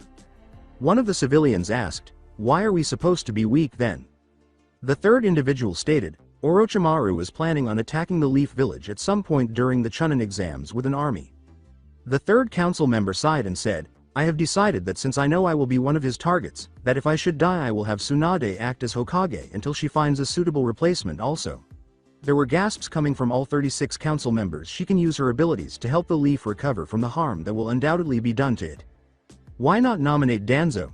Said one of the civilian council members who supported Danzo. He's qualified. He has the skills to run the military side, but the civilian economy would be ruined, two of Saratobi's teammates said. He was in charge of a real Hokage training program called Root, and it was a complete failure. He misused his position of authority, was bankrupt, and showed no concern for the welfare of his own men. Only 20 or 30 of his 110 Root members could currently be assigned as regular ninjas or ABNUs because the others were either misstrained or too damaged to be saved without extensive retraining. Tsunade continued, I actually turned the position down at first, but I have already talked it over with the third, and if I have to take over I will be using the time of repair to upgrade not only the medical program and personal but also the general academy and ninja skills to make us stronger than ever. More than half of the members, including the clan heads and those who knew they would soon be leaving, were clapping. The flashback is over. The threat has not yet materialized, and Naruto has not been bothered. Well, not quite, but for a different reason. Rewind. Dustin was behind the counter when Naruto entered the Wolfclaw weapon shop to meet Tenten. He grinned and said, boy, before you leave today I want to talk to you. Dustin said, Tenten, take a few minutes to run the store, and Naruto nodded as Tenten entered from the rear. I would like to speak with Naruto here for a moment. Dustin said, I know you and my daughter have been spending a lot of time together and I have been okay with it, with you showing affection, kissing, but it seems you both are getting closer, so I want to know exactly what your intentions for her are. Tenten nodded and proceeded to the cash register. Naruto and Dustin then walked to the back. Naruto replied, I care for her greatly and I would like to marry her someday. Dustin, who was inspecting a kunai for inventory, turned and threw it at Naruto, causing his eyes to enlarge to the size of a silver dollar as it landed right in front of his crotch. Just make sure you don't hurt her, Naruto said, glancing at him. You should be aware of how skilled she is with weapons and that I taught her everything she knows. I also make my own weapons, so I don't have to worry about anyone discovering your body because the furnace I use to make them is hot enough to destroy any evidence of it. After nodding and getting up to go with Tenten, Naruto turned to face Tenten and said, promise me, if I do something idiotic or that hurts you or makes you mad, talk to me about it and let me make it up to you. After they had left the store, Naruto looked back inside and saw Dustin smiling at him while spinning a kunai. Tenten asked, what happened in there with Dad? After glancing at Naruto and then at her father. He just asked me to make sure you're happy, Naruto remarked. Tenten asked, how many weapons did he use? Just one, said Naruto. Tenten said, don't worry, and began to laugh. He's a stuffed animal. The response from Naruto was, yes, but a bear nonetheless. Finish the flashback. Kakashi was with Sasuke, but instead of teaching him a lot of jutsu, he made him work on mastering them. He has only learned 2 new jutsu so far, and it did not help when Sasuke attempted to kill his godson again. Kakashi had been assigning Team 7 to D-rank missions every other day, and he had personal training on Tuesdays and Thursdays. Haku was training with Zabuza and also learning some medical skills from Shizune, while Naruto was with Jiraiya. Rewind. Catching the Fire Lord's cat Tora was the most dreaded D-rank mission ever. Haku has become a great friend and teammate since Naruto saved her adopted father and helped them realize that Sasuke was the self-proclaimed leader of a group of ninja who didn't listen to him. Do you see the target, Dobi? Asked Sasuke over the radio. With a sigh, Naruto remarked, I see the target. What is its location? Asked Sasuke. According to Haku, look behind you. Sasuke turned to see Tora sitting behind him, smirking, and as he reached for it to grab her collar, Tora leapt to her feet and began to claw at Sasuke's face. Sasuke got angry and began creating hand seals for Kaden. Hosenka no Jutsu, fire style art of the Phoenix Flower. The Touch Me Not, Etora with his Sharingan activated. Haku used her bloodline to transform the water into an ice wall, and Naruto swiftly used a nearby stream to put out the fire. Naruto replied, "What the hell do you think you are doing trying to kill the target?" After performing the seals for Kaden, Sasuke turned to face Naruto and fired Hosenka no Jutsu, fire style art of the Phoenix Flower. The Touch Me Not. At him, Naruto leapt out of the way, and a wall of earth appeared in front of him. When Sasuke felt a pair of hands grab his feet and pull him into the ground, he looked around for the source of the incident, and Kakashi approached him and said, "Sasuke, you have let me down. Haku. You will both receive payment for this mission because you caught the cat and collaborated with Naruto to save it, but Sasuke, you will be punished in addition to not getting paid." "You don't have the balls to punish me," smirked Sasuke. After saying, "Kachiyose no Jutsu," summoning technique, and cutting his hand on attack on his vest, Kakashi said, "Really?" and a 4-foot-tall black pitbull materialized in a cloud of smoke. As Kakashi put it, "See his head?" Kakashi remarked, "That's your fire hydrant," after the dog nodded. Unfortunately, Sasuke neglected to turn off his bloodline, so it was permanently etched in his memory. The dog smirked, approached him, lifted his leg, and began urinating all over Sasuke's face. The flashback is over. Naruto waited for the third to explain why he had summoned him to the Hokage's office today. The third said, "Naruto, after glancing at him, I have a personal mission today, which is why I called you here." After glancing at the third, Naruto asked, "What is it you need?" "My grandson Konohamaru is a student at the academy and he hopes to become a Hokage someday." The third person stated, "The problem is that I'm concerned about him. He has been training with a private tutor for more than a year, but he hasn't made much progress or shown any respect for his teacher." "Exactly what is it you need me for, old man?" asked Naruto. According to the third, "I believe you would make a good role model for him to aspire to, particularly in light of what will begin this week." "I will tell you what," Naruto said. "All right, let me meet him. I'll let you know when I see and speak with him." "That's fine," the third said. He ought to be playing with his two pals by the Academy. After giving a nod, Naruto left the Hokage's office, and after 5 minutes or so, he heard someone yelling for assistance. Two small children were on the ground sobbing when Naruto got to the scene of the situation, and a third was being held by the neck by a black-clad, makeup-wearing boy. Jumping to his feet, Naruto saw that they were from a different village and said, "Let him go." Everyone halted their activities to gaze at the newcomer, Naruto, who was wearing his standard Jedi robe with his arms hidden inside his sleeves and his hood up to cover the top half of his face. "What made you think I will listen to you?" asked the boy wearing makeup. "Kid, I don't know about these two in front of you, but there is another in the tree to your right and he has the Guardian of the Sand inside him," Naruto heard his first friend say. At that very moment, the Sand Raccoon Demon, Shukaku, take caution. With a mental nod, Naruto extended his hand, letting his lightsaber fly to it. He then swallowed it and uttered, "Shukaku, these two with you." A whirl of sand appeared between Naruto and the boy wearing makeup, and a boy said, "Who are you?" 3 sets of eyes widened at that. The boy wearing makeup, the tall blonde girl behind him, and the boy concealed in the tree. "Someone like you, Raccoon," Naruto said. "Tell me now why you are harassing the people of Leaf." "This is my sister Tamari and my stupid brother Kankuro, and we are here for the Chunan exams," the boy with the rings under his eyes said. Naruto said, nodding. "I'll be seeing you at the exam room." As he departed in a whirlpool of sand with his brother and sister, Gaara nodded and declared, "I will kill you." "That was cool, boss," Naruto said after he sighed and felt someone touch his hand. He then looked down to see the child he had saved standing there. "These are Uden and Moji, and my name is Konohamaru." "Nice to meet you all," Naruto said, nodding. "Tell me, then, why they were making fun of you." According to Konohamaru, "We fled from a pink-haired banshee who was being escorted around by a hyuga and was dressed as though she was attending a funeral. She chased after us after I unintentionally bumped into her and remarked that her forehead was even larger than a hyuga's eyes. We ran into those guys even though we lost her." Knowing that he had met Sakura, Naruto grinned and asked, "How would you 3 like to learn something?" "Really?" all 3 children said as their eyes brightened. With a nod, Naruto said, "Follow me." He then guided them to a training area. Naruto turned to face the 3 when they got there and remarked, "You all want to be ninja, right?" After the 3 children nodded, Naruto asked, "Why?"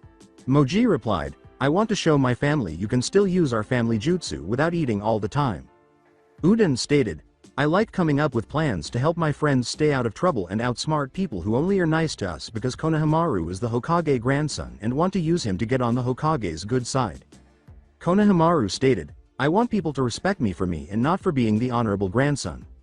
Naruto gave a wink and said, you each have unique ideas and I like them all, so I will teach you water walking. When you have learned that and have mastered it to a point I feel you are ready, I will teach you a jutsu that will cut training time in at least half. When Naruto began teaching the three children, they were all thrilled. During the remainder of the week, Tenten and Naruto either prepared for their exams or became friends with the Konohamaru court, whom Tenten referred to as Little Knights, because they all had cloaks made similar to hers and Naruto's. The day Naruto has been looking forward to has finally come. Today marks the start of the Chunan exams. After putting on his clothes, he went downstairs and found Tsunade and Jiraiya waiting for him. It was Naruto who said, "Morning, what's going on?" Tsunade handed him a scroll and said, "Your grandfather and I have been discussing this and we have decided that you should have this since you are representing our family." Naruto gasped when he opened it and saw what was inside. Red and blue flames ran across the sleeves and the bottom of the white cloak. Additionally, it featured a picture of Gambunta above the lightsabers on the back, a Konoha leaf symbol, a lightsaber crossing another lightsaber above the leaf symbol, and a necklace inside. He had received her grandfather's necklace from Tsunade. There was a gold ring as well. "I don't understand," Naruto said, turning to face them. Jiraiya continued, "That cloak is just like your father's except his only had red flames. Yours has blue flames in it as well as a hood to hide your head since you like to do that. This family has done everything it could to protect and have come to be known as a sort of guardian of this village. The lightsabers are to show that the heir is also a Jedi. I remember Urashi saying the Force is strong in his family and I did not know what he meant at the time, but I do now. He was talking about his past and future, so I believe that the Force will also be strong in your children and they will become Jedi also. As for the frogs, it seems that every male of the Kazama clan has had the toad summoned, so I talked it over with Gambunta after you left him here for a week and he has agreed to make the toad contract not only a Konoha summon but a Kazama summon as well." Tsunade stated, "The necklace I am giving you because I have been a fool for years believing that that necklace only could destroy since everyone except me who wore it died. I see now that it is not a necklace of death but one of hope. I want you to keep it as a symbol of hope for our family and for the hope of this village and people everywhere also. Don't be surprised by Tenten's new look. The slugs have also agreed to the same thing." Naruto put on his new Jedi robes after removing his old ones. He then proceeded to seal the robe he was wearing back into the now empty scroll and fasten the necklace around his neck. In response, Tsunade said, "That is your wedding ring showing that you are engaged. Tenten also has one since you did sort of ask her to marry you." He then took the ring and raised an eyebrow at it. With a pale face, Naruto declared, "Dustin is going to kill me." Jiraiya put it on his ring finger and sighed, saying, "Nonsense, who do you think made the rings?" Naruto used the most recent jutsu that Jiraiya had taught him to travel after being wished luck. When he appeared outside the academy using the leaf Shushin, he saw Haku and Sasuke, who had a black eye, waiting for him. As he approached, he asked, "Do I want to know?" Haku replied, "He called me useless and Lee Kun punched him in the face." With a raised eyebrow, Naruto asked, "Since when did it become Lee Kun?" "He asked me out last night. I agreed and we decided to date each other," Haku said, flushed. Naruto said, "I'm happy for you," with a smile. Before saying, "Let's go and don't hold me back," Sasuke simply hemmed. As Haku put it, "Water please." "Sorry, have to wait," Naruto said. Naruto asked, "What floor were we supposed to test on?" as they ascended the stairs. According to Haku, room 301 on the third floor. They arrived at the second floor to find a sizable group obstructing room 201 due to a genjutsu on the door. Naruto turned to see Lee had been punched in the face by a genin. Haku was about to freeze the poor bastard to death, but Naruto had to stop him. At that point Sasuke said, "Weakling, release the genjutsu and let us pass. We are trying to get to the third floor." As a number of people began to murmur, Naruto raised his hand, causing the firehouse on the wall to blow off and shoot water out, soaking Sasuke from head to toe. Haku further enhanced it by causing ice crystals to form earlier. Sasuke chatted his teeth and attempted to push through the throng that had gathered as they made their way to the actual test room, while Naruto sighed. Then he felt someone wrap their arms around him and embrace him from behind. He turned and stared at Tenten in her new robe. As soon as he was free, hers was identical to his, but it was green instead of white, and it had a slug in place of a frog. He also noticed that she was wearing a ring made of solid gold. "You look as lovely as ever, Tenheim," Naruto remarked. With a flush, Tenten gestured toward the stairs and said, "As do you Naru-kun, shall we?" With Sasuke still drenched, Naruto nodded and began to ascend the stairs, leaving footprints throughout the hallway. Naruto turned to Neji as they were strolling and asked, "So how's the fiancé?" "I want to Jayukin her vocal cords," Neji Veen declared. "Instead of getting married in a year, she presents herself as if she is preparing for a funeral, smiling. I wish she were like your fiancé." Everyone turned away from Naruto and Tenten as a result, and Haku asked, "So how long have you been engaged?" "Well," said Naruto. Tenten stated, "When we returned from the wave, he asked me the real rings arrived this week." Before they entered the test room, Naruto turned to Neji and asked, "You are not going to make it personal if you fight Hinata, are you, Neji?" Lee began his Flames of Youth speech, and Naruto sighed. Neji let out a sigh and replied, "I already told you I want, since you got that scroll of my father's for me that told the truth." "Yes," Naruto replied. "When Konohamaru went to play with Hanabi, he found it, and he thought you should have it since they met." Neji replied, "I still don't know how he got it without anyone seeing it. The boy can literally become invisible when he wants to, better than anyone I've ever seen," Naruto remarked, shrugging his shoulders. At that moment, Kakashi emerged, surveyed the two teams, halted Sasuke, and uttered the words, "Dog piss." Haku had to suppress her laughter as Naruto uttered the words, "Fire hose." "Flared your chakra and it will dry," Kakashi sighed. After 4 minutes or so, Sasuke was dried, and Kakashi remarked, "Good luck and don't do anything I wouldn't do." As they walked into the room, Naruto said, "What won't you do?" When they arrived, they saw almost 300 people from various villages. Naruto tensed as he felt something, and Tenten nodded her head. They both looked around the room, not understanding the situation, but they could see that someone here could use the force next to them. "Sasuke-kun!" was shouted just as a blonde blur appeared. "Where have you been? Have you missed me, forehead girl? Where are you?" says Sasuke. "Get off me, Ino." Naruto sensed another flare in the force at that moment and turned to see a man in a black cloak with a headband that appeared to have a hand and flames behind it. A boy with silver hair and glasses approached and said, "Calm down, you're ruining the Leaf's appearance." According to Ino, "Who are you?" the kid replied, "My name is Kabuto and you are all rookies at this." "So how many times have you taken this test?" asked Kiba as he approached. Kabuto stated, "7th, and I have gathered a lot of info on almost everyone here." Sasuke pointed to Naruto and said, "Can you give me information on him?" Kabuto reached into his deck of cards stating, "Naruto Kazama aka Naruto Uzumaki aka Ranger, born October 10th. His father was the Yondaime Hokage and his mother is an unknown. Grandparents are Jiraiya and Tsunade of the Sannin. He disappeared at the age of 5 and returned this year and was made a genin for Team 7. Teammates are Sasuke Uchiha and was Sakura but was replaced by Haku. All information on his skills are classified as village secret." Naruto pointed to the man wearing the cloak and said, "You have any info on him?" Kabuto replied, "Yeah, his name is Darth Veslin and is from the new hidden village of Sith. The actual location of the village is a mystery and he is taking this test as a solo member. All other info on him is unknown." With his eyes narrowed at the man in the cloak, Naruto remarked, "You gave more than you know." Tenten gave him a look as well and asked, "What do you want to do?"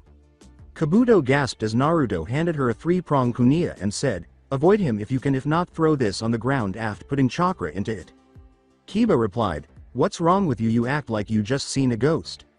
Kabuto continued, "That kunai is one of the Hiraishin kunais. It was what made the Yondaime feared by Iwa. It gives the user the ability to travel at the speed of light to the location of the kunai. There was a legend saying the only thing faster than the speed of light was the speed of sound. We may find out since the newly formed and still weak Sound Village is also here."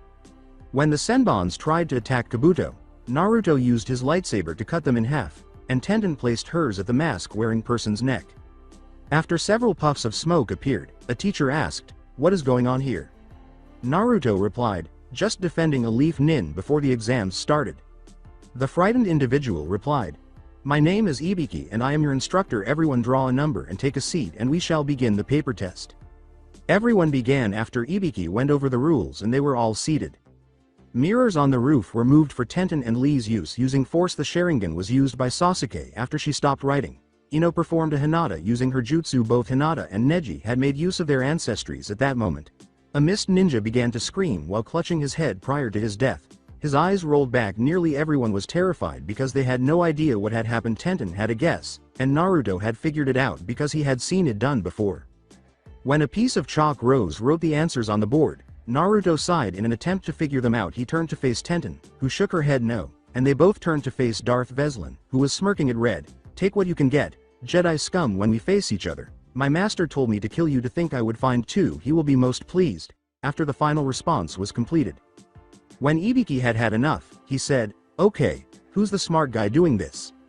Most people were copying the response, so no one spoke. Naruto also began to write on his test. A barely clothed woman burst through the window after the final question, saying, my name is Anko, follow me for the second part, and getting up to go.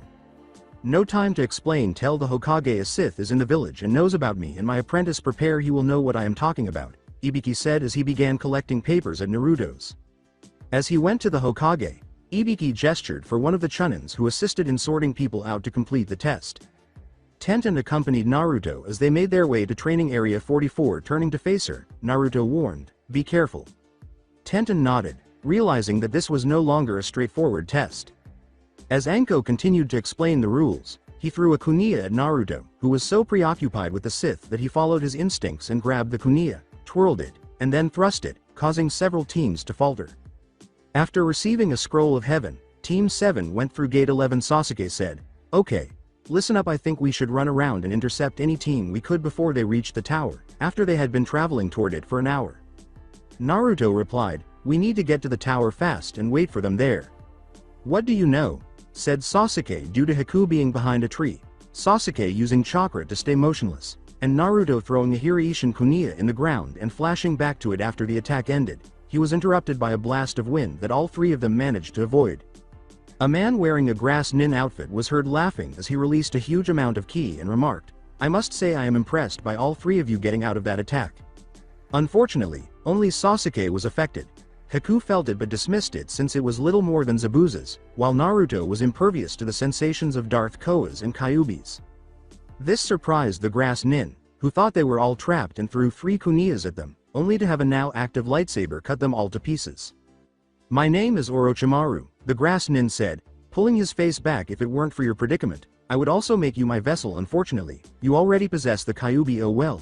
As the real Orochimaru battled Sasuke, 6 mud clones emerged from the earth and attacked Naruto and Haku.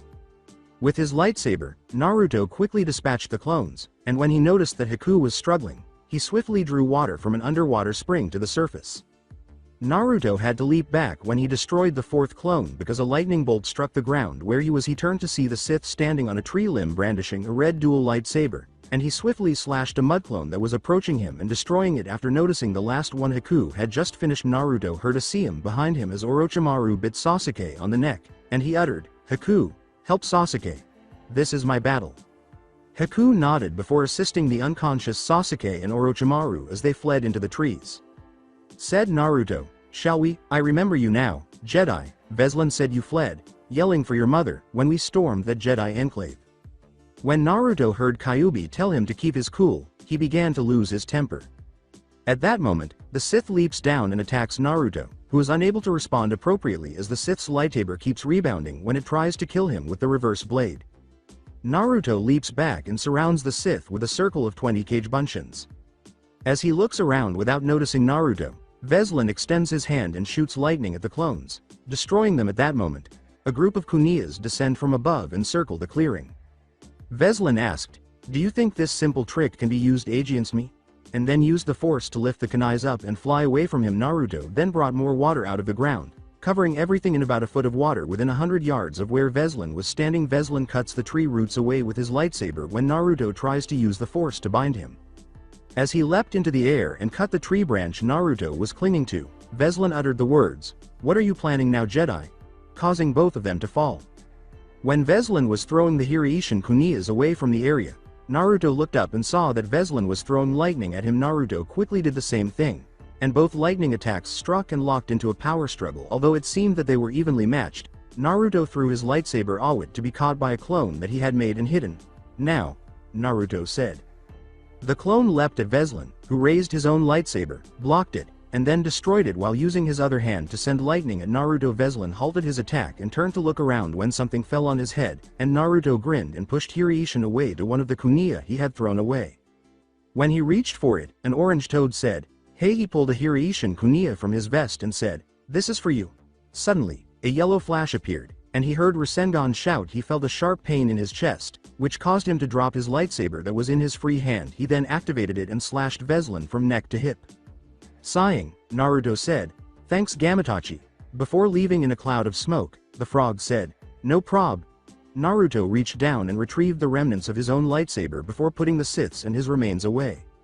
After checking Veslan and locating the necessary scroll, he approached Haku, who was carrying Sasuke on her back, and urged her to hurry up as they departed for the tower. They said, "We can have him checked out at the tower." 10 hours had passed since the test began when they arrived, and the only other teams present were Suna and Team 8. Team 9 arrived an hour later.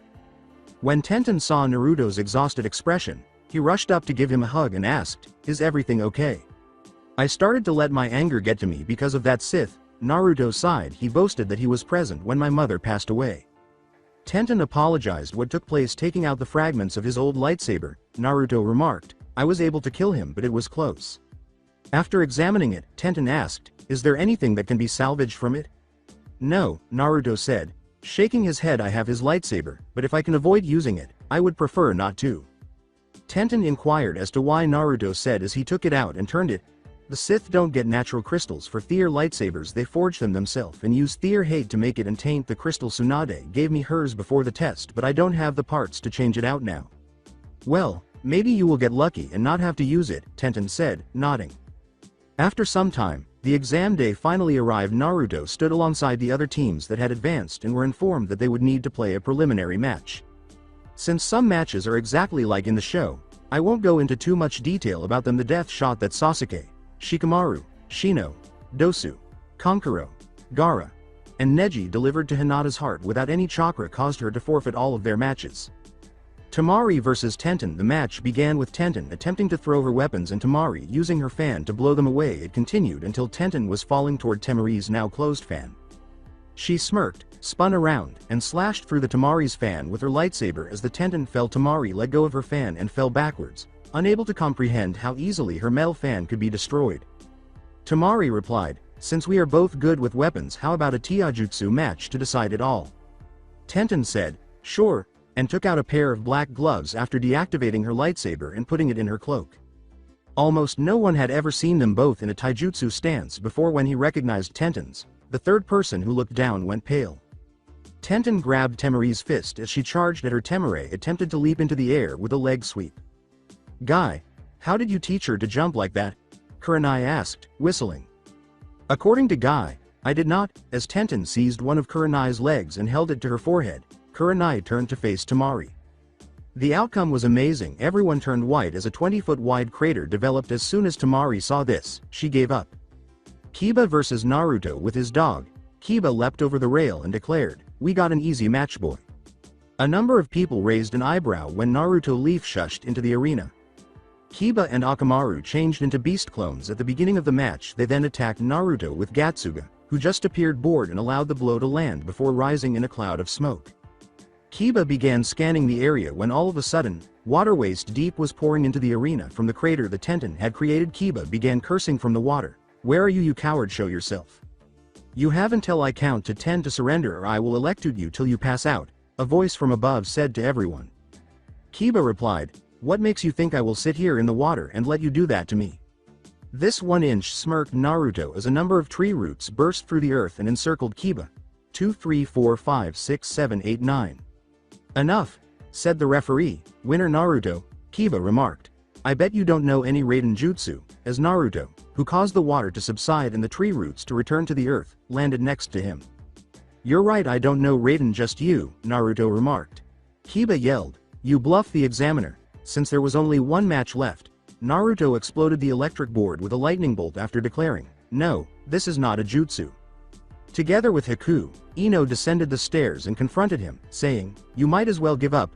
I'll prevail because, aside from Sakura, I was the best in the academy." Haku replied, "Then this match is already over with me winning." It took Haku just 2 seconds to extract a senbon needle and pierce Ino's neck at a pressure point, knocking her unconscious, and the examiner ended the match after 2 seconds.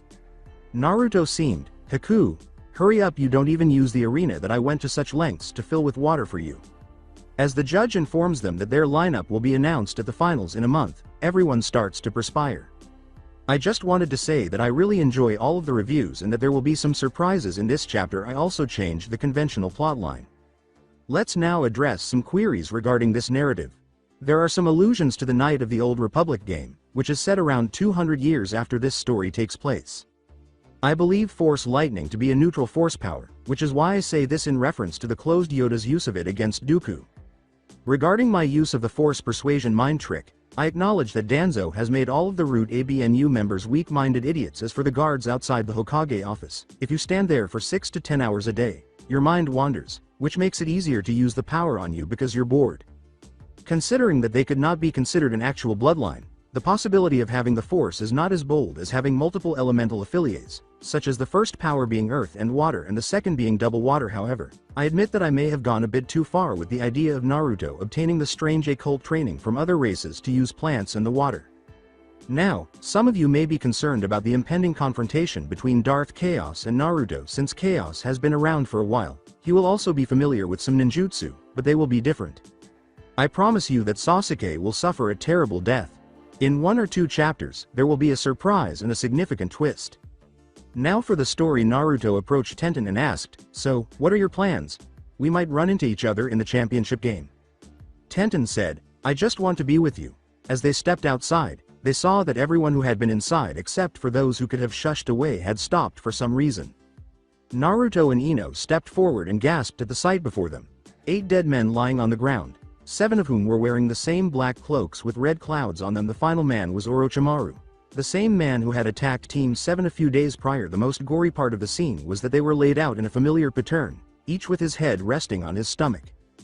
"Get the Hokage and as many of our senseis as you can," Naruto said, turning to Tenten. Tenten gave a nod and started at full speed. With a sigh, Naruto approached the bodies and saw a note beneath a rock in the center of them. He stepped over the bodies and picked up the note, noticing only one word on the envelope: Jedi. After tearing it open, Naruto began reading. "Jedi, please.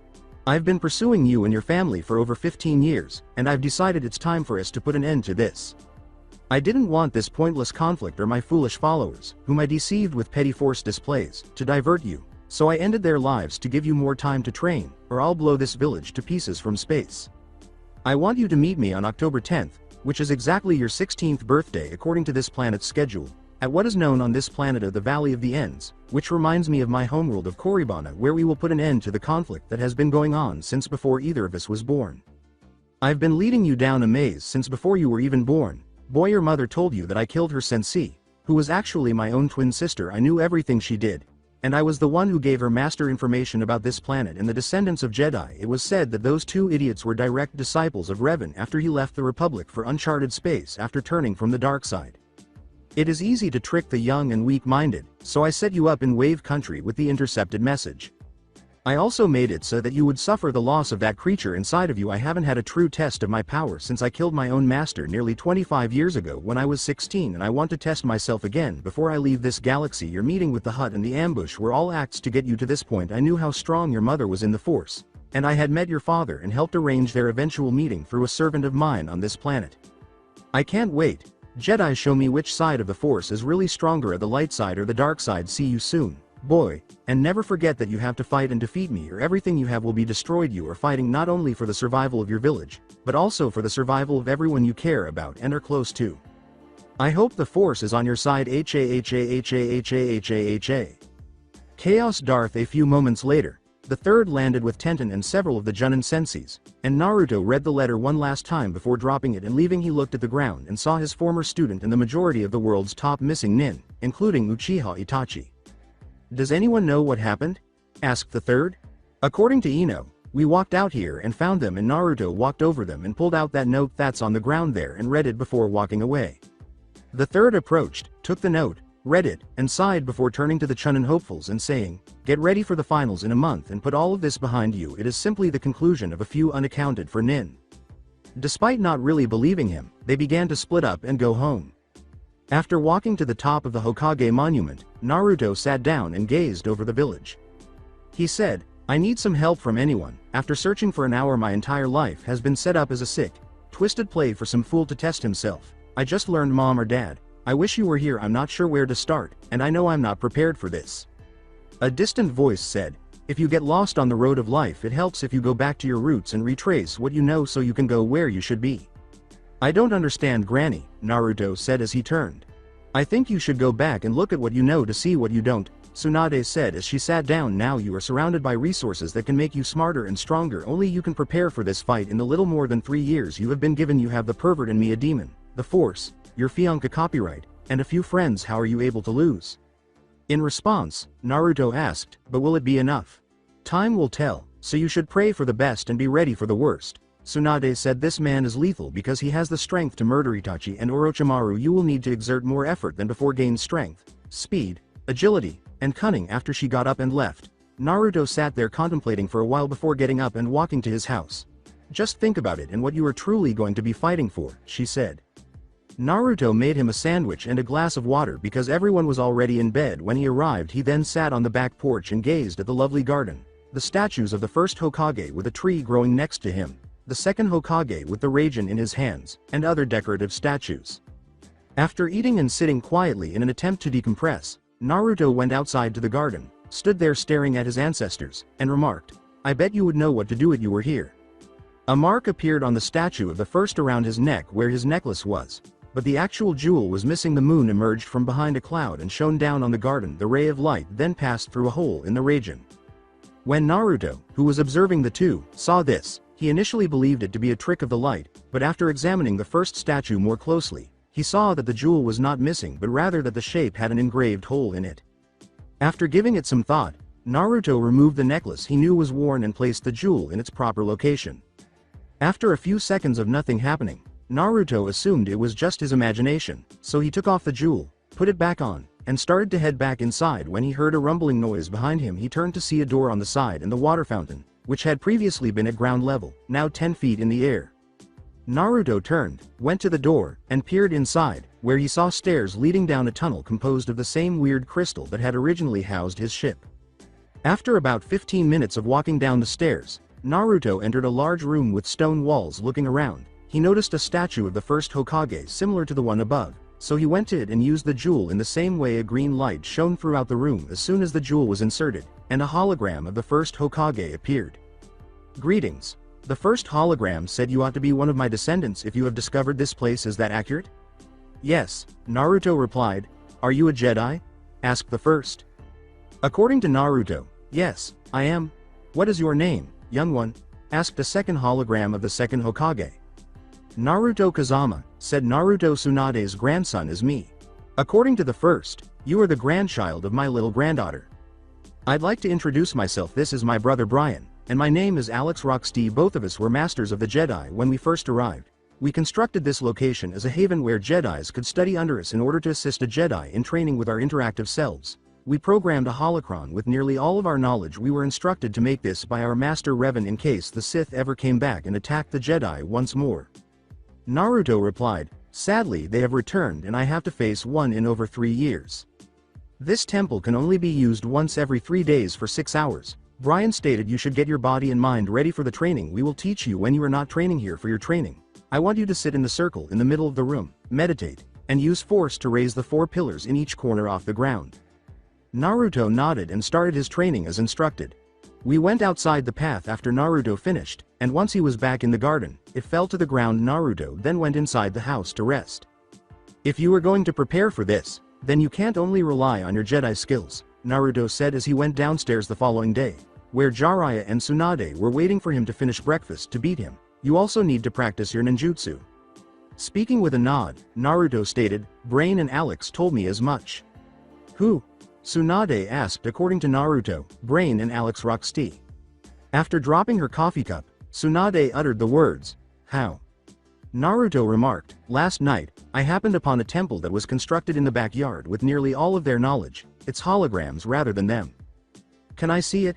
Asked Tsunade. Not for 3 more days, said Naruto. Why? Tsunade asked. It can only be used once every 3 days for a maximum of 6 hours. Naruto stated, I intend to train with the Force during that time and work on my other skills for the remainder of the day. What do you want to improve on? Asked Jiraiya. Naruto remarked, I need to work on everything because a wise woman advised me to start with everything: chakra control, ninjutsu, genjutsu, kenjutsu, and taijutsu. Everything. I think that whoever it was is full of shit, but if that's what you want then, Jiraiya said, but Tsunade put him through the floor before he could say anything more. After letting out a sigh, Naruto went outside and said, I will be back later. He then went through some hand seals and slowly left the house. After recognizing the seals, Tsunade turned to face Jiraiya and remarked, you gave him gravity seals. Yes, replied Jiraiya, but I don't know what he's up to. After walking through the village, Naruto eventually reached his destination of the Hokage's officia where he stood and waited. With a sigh, the third asked, what can I do for you, Naruto? Naruto replied, I have a couple of things to ask of you, sir. This made the third tense, and he asked, sir, what is so important for you to actually be respectful? Naruto replied, since I have access to my father's money now I would like to hire some ninja. What would you be hiring them for? The third asked, glancing at him. Naruto stated, I have a little more than 3 years to get ready, as I know you read that note I'm currently being taught by 2 Jedi Masters on a strange schedule, which gives me a lot of free time because of this. I want to improve my other skills and would like to hire some ninja as private teachers. After giving it some thought, the third person asked, what would you like to learn in? Naruto stated, I need nin, gen, ken, taijutsu as well as strategy and anything else I can learn with as many teachers as I can get. The final speaker stated, you won't be able to be at more than one spot at a time to learn these things and most instructors don't want large crowds around when they teach. Well, I can use Kage Bunshins and the strategy for nin and gen. Naruto remarked I can work out a schedule with Ken and Tia. What kind of schedule you looking for? Asked the third. Naruto stated, I will be working in the afternoons every 3 days with my Jedi teachers so the day after can be Tia and the day before can be Ken, leaving the day for my Jedi training to rest and prepare to do it over with. In response, the third asked, how long do you plan to work that kind of schedule? Naruto replied, until it's time for me to face him or I run out of money.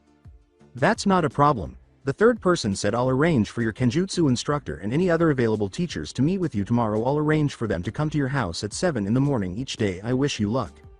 When Naruto returned to his house after 2 hours, Jiraiya remarked, exactly how much gravity you have now? Naruto nodded and left the room, still having trouble walking. 15. Naruto said let's get started on the training. Jiraiya responded, where did you go anyways, as they went to a training ground. Naruto was saying, I hired every available ninja for training I could. You're serious about this, aren't you? Jiraiya asked. Let's get started, Naruto said when Naruto opened his door at 7 the following day.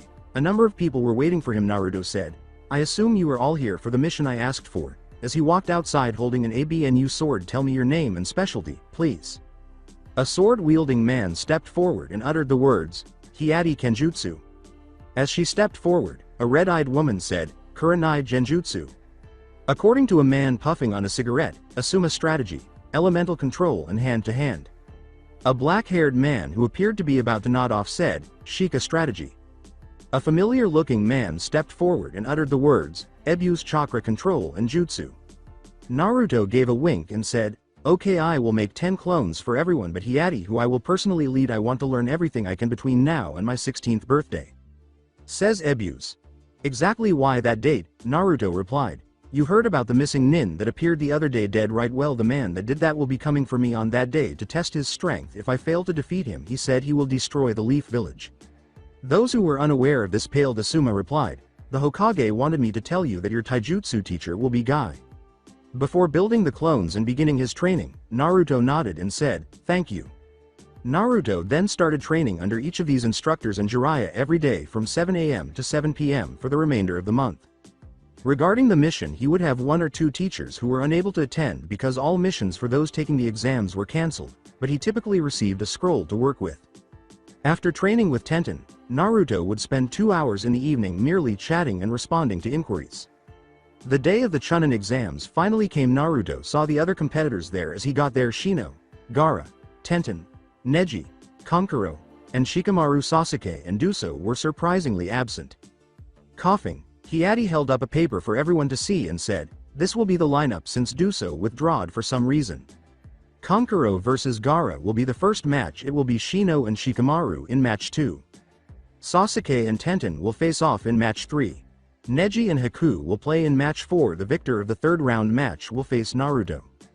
Hiati concluded, now will the competitors for match 1 remain and the rest of you go to the waiting area. Tenten approached Naruto and said, "Good luck, Naru-kun." Everyone nodded. Tenten leaned back against him to watch the match while he held her, and Naruto, who was humming, said, "You as well, Tenheim." He then began to sing again. She turned to face him and asked, "What are you humming?" "It's a song I was writing for you," Naruto remarked. With a curious expression, Tenten remarked, "I never knew you could write music." Naruto stated, "Mom had me do something whenever I knew a real fight was going to happen to help me be calm. When I was younger I would have my clones start playing music to express my emotions. Since my clones are me, they know what to play, but since the feeling I got from being with you has been getting so strong, I decided to write a new one just for when we are alone." Tenten said, "You're doing that for me," as she flushed. Naruto replied, "Yes, and after this is over I will play it for you." As Tenten heard Hiati say, "Begin," Kankuro immediately forfeited, and Tenten nodded. "What do you think that's about?" she asked.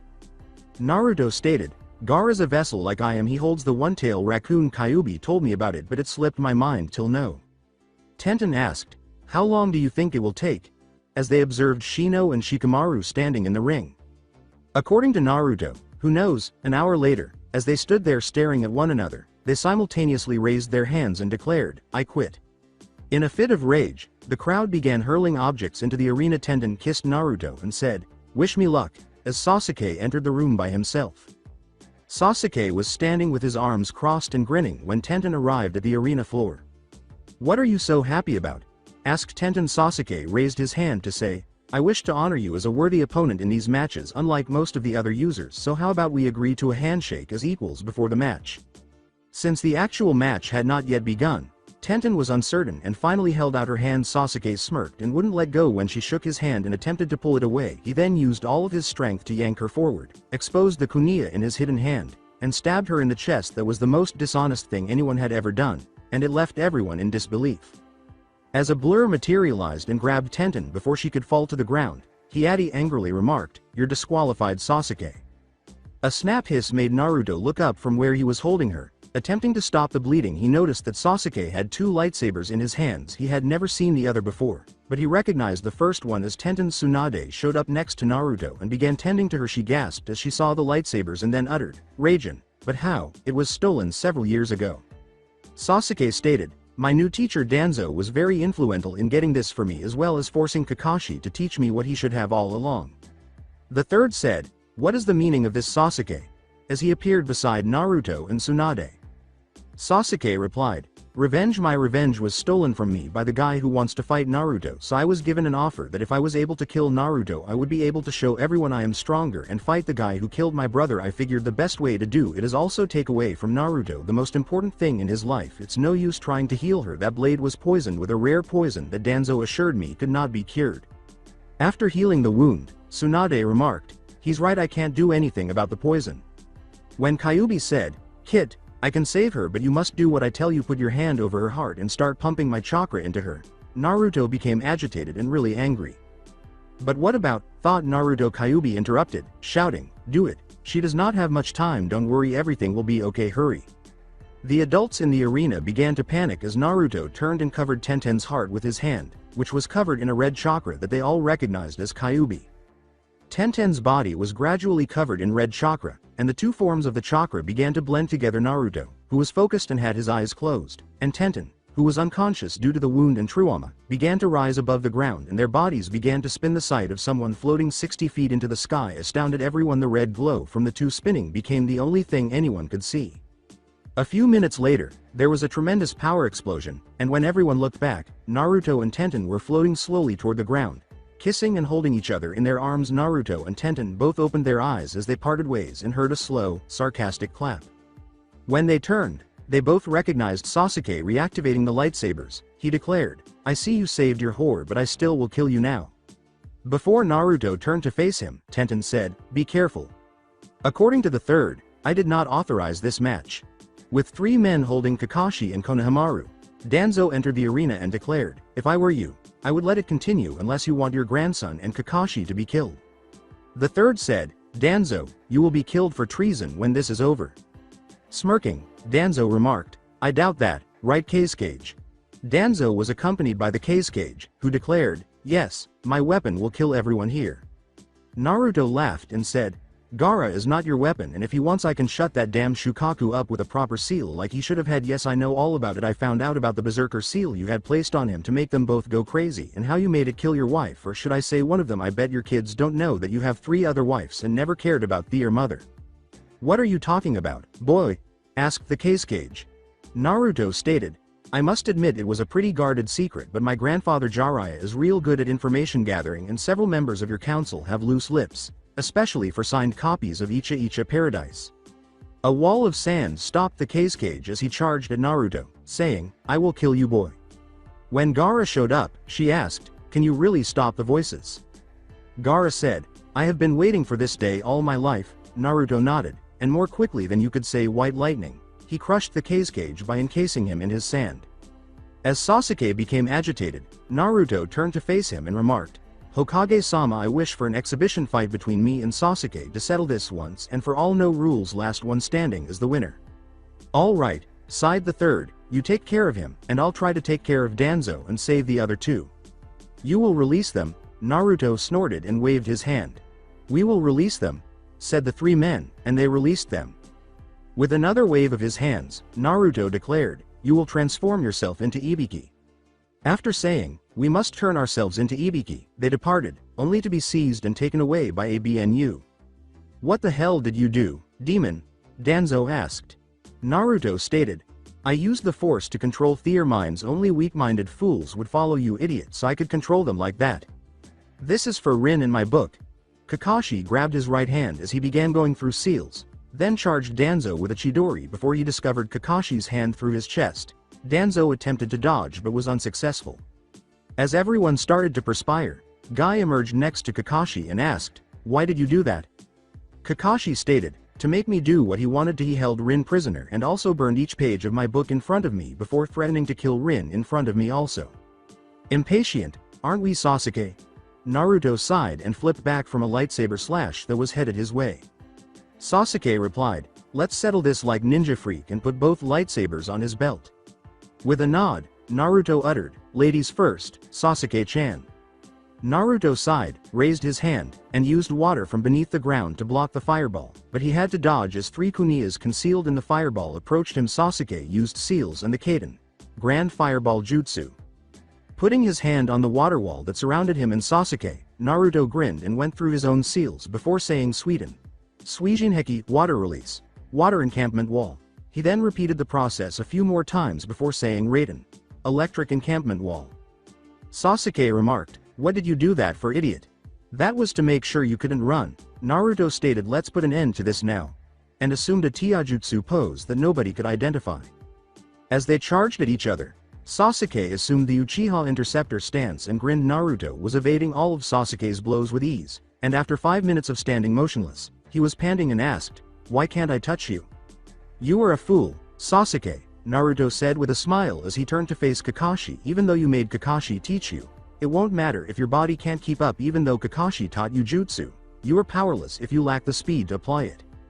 When Sasuke got angry and began creating seals for Chidori, Naruto grabbed his wrist, drew out 20 Hiraishin kuniyas, and threw them around the circle they were trapped in. Sasuke began charging, but it seemed slow to him. Naruto waited and avoided the Chidori's first blow, which caused Sasuke to strike the water and electric wall and get shocked.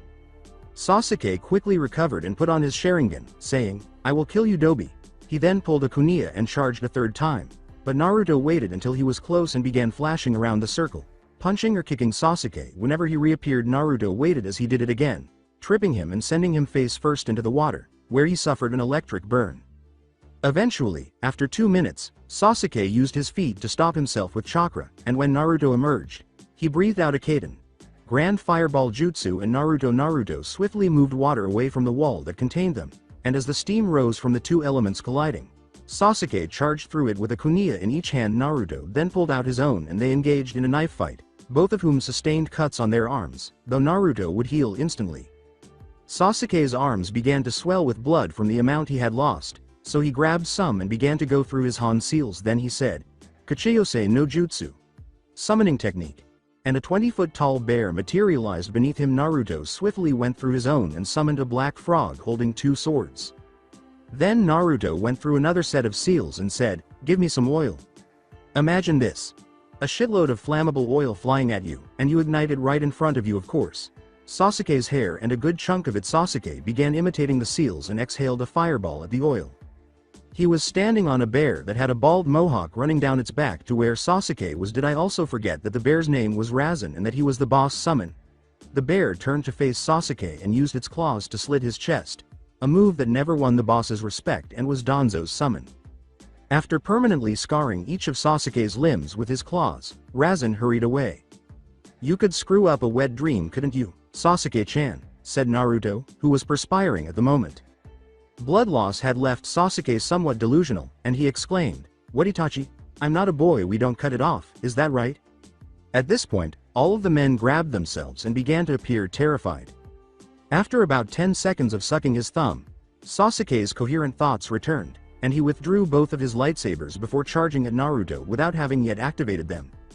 You see, when he activated them, he was holding them backwards. One stabbed him in the right shoulder, and when he let go of it to grab his wound, it cut downward and cut his arm clean off. He was still running when the one in his right hand hit the ground, and it bounced just an inch, but that inch caused the blade to pass through both his feet as he ran, causing him to fall. I'm still not sure if it was the blood loss, the mental trauma, or just him being a fool. That would have been enough to put an end to it all, but when he threw his kunai to summon it earlier, it landed upside down with the point protruding, killing him right between his eyes. For that stunt, Sasuke was given the nickname, Unluckiest Ninja, in history books. After grabbing the two lightsabers, Naruto approached Tenten, who embraced him and gave him a passionate kiss. With a sigh, the third said, "Given how the exams have gone, I'm going to cancel the remaining ones." After Jiraiya approached Gaara and promised to fix the seal, Naruto and Tenten began to make their way to the exit, with Tenten asking, "So what do you want to do now?" As Naruto strode into space, Tenten questioned, "What's wrong? Are you okay?" asked Naruto. "Yes, thanks to you," Tenten replied. "No, Kyuubi did it," said Naruto, shaking his head. "He gave me the authority to save you and instructed me on how to do it." "But he," Tenten said, putting her hand to her mouth. "He said he wanted his death to mean something and to go out with a sense of purpose instead of just fading away," Naruto said, stopping her. "Don't feel bad about it, it was his decision." Tenten nodded, and they went on walking. Tenten was feeling ill and didn't realize where they were going, but when she looked up, she saw a lovely waterfall and realized they had left the village. "Where are we?" she asked.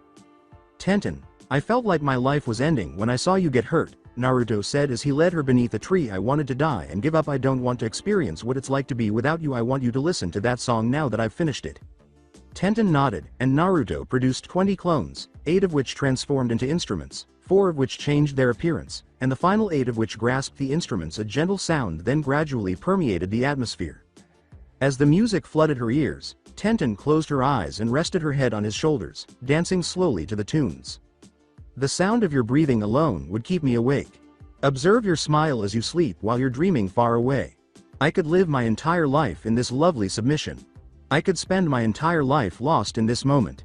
I cherish every moment we spend together." She opened her eyes, met his gaze, and they embraced while their hands slowly traced each other's body, their sole attention being on the music and one another.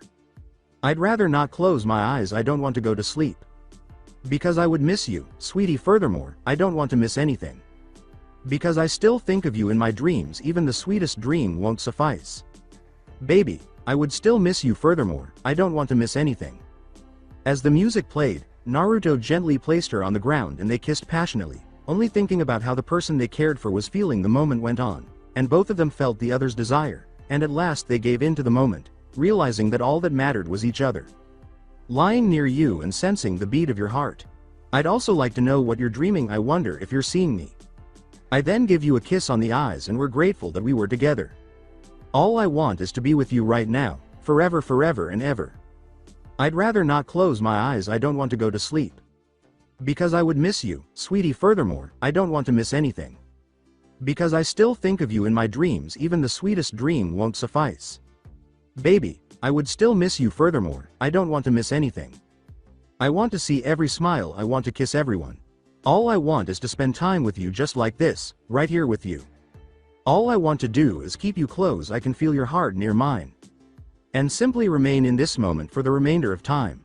I'd rather not close my eyes. I don't want to go to sleep. Because I would miss you, sweetie. Furthermore, I don't want to miss anything. Because I still think of you in my dreams, even the sweetest dream won't suffice.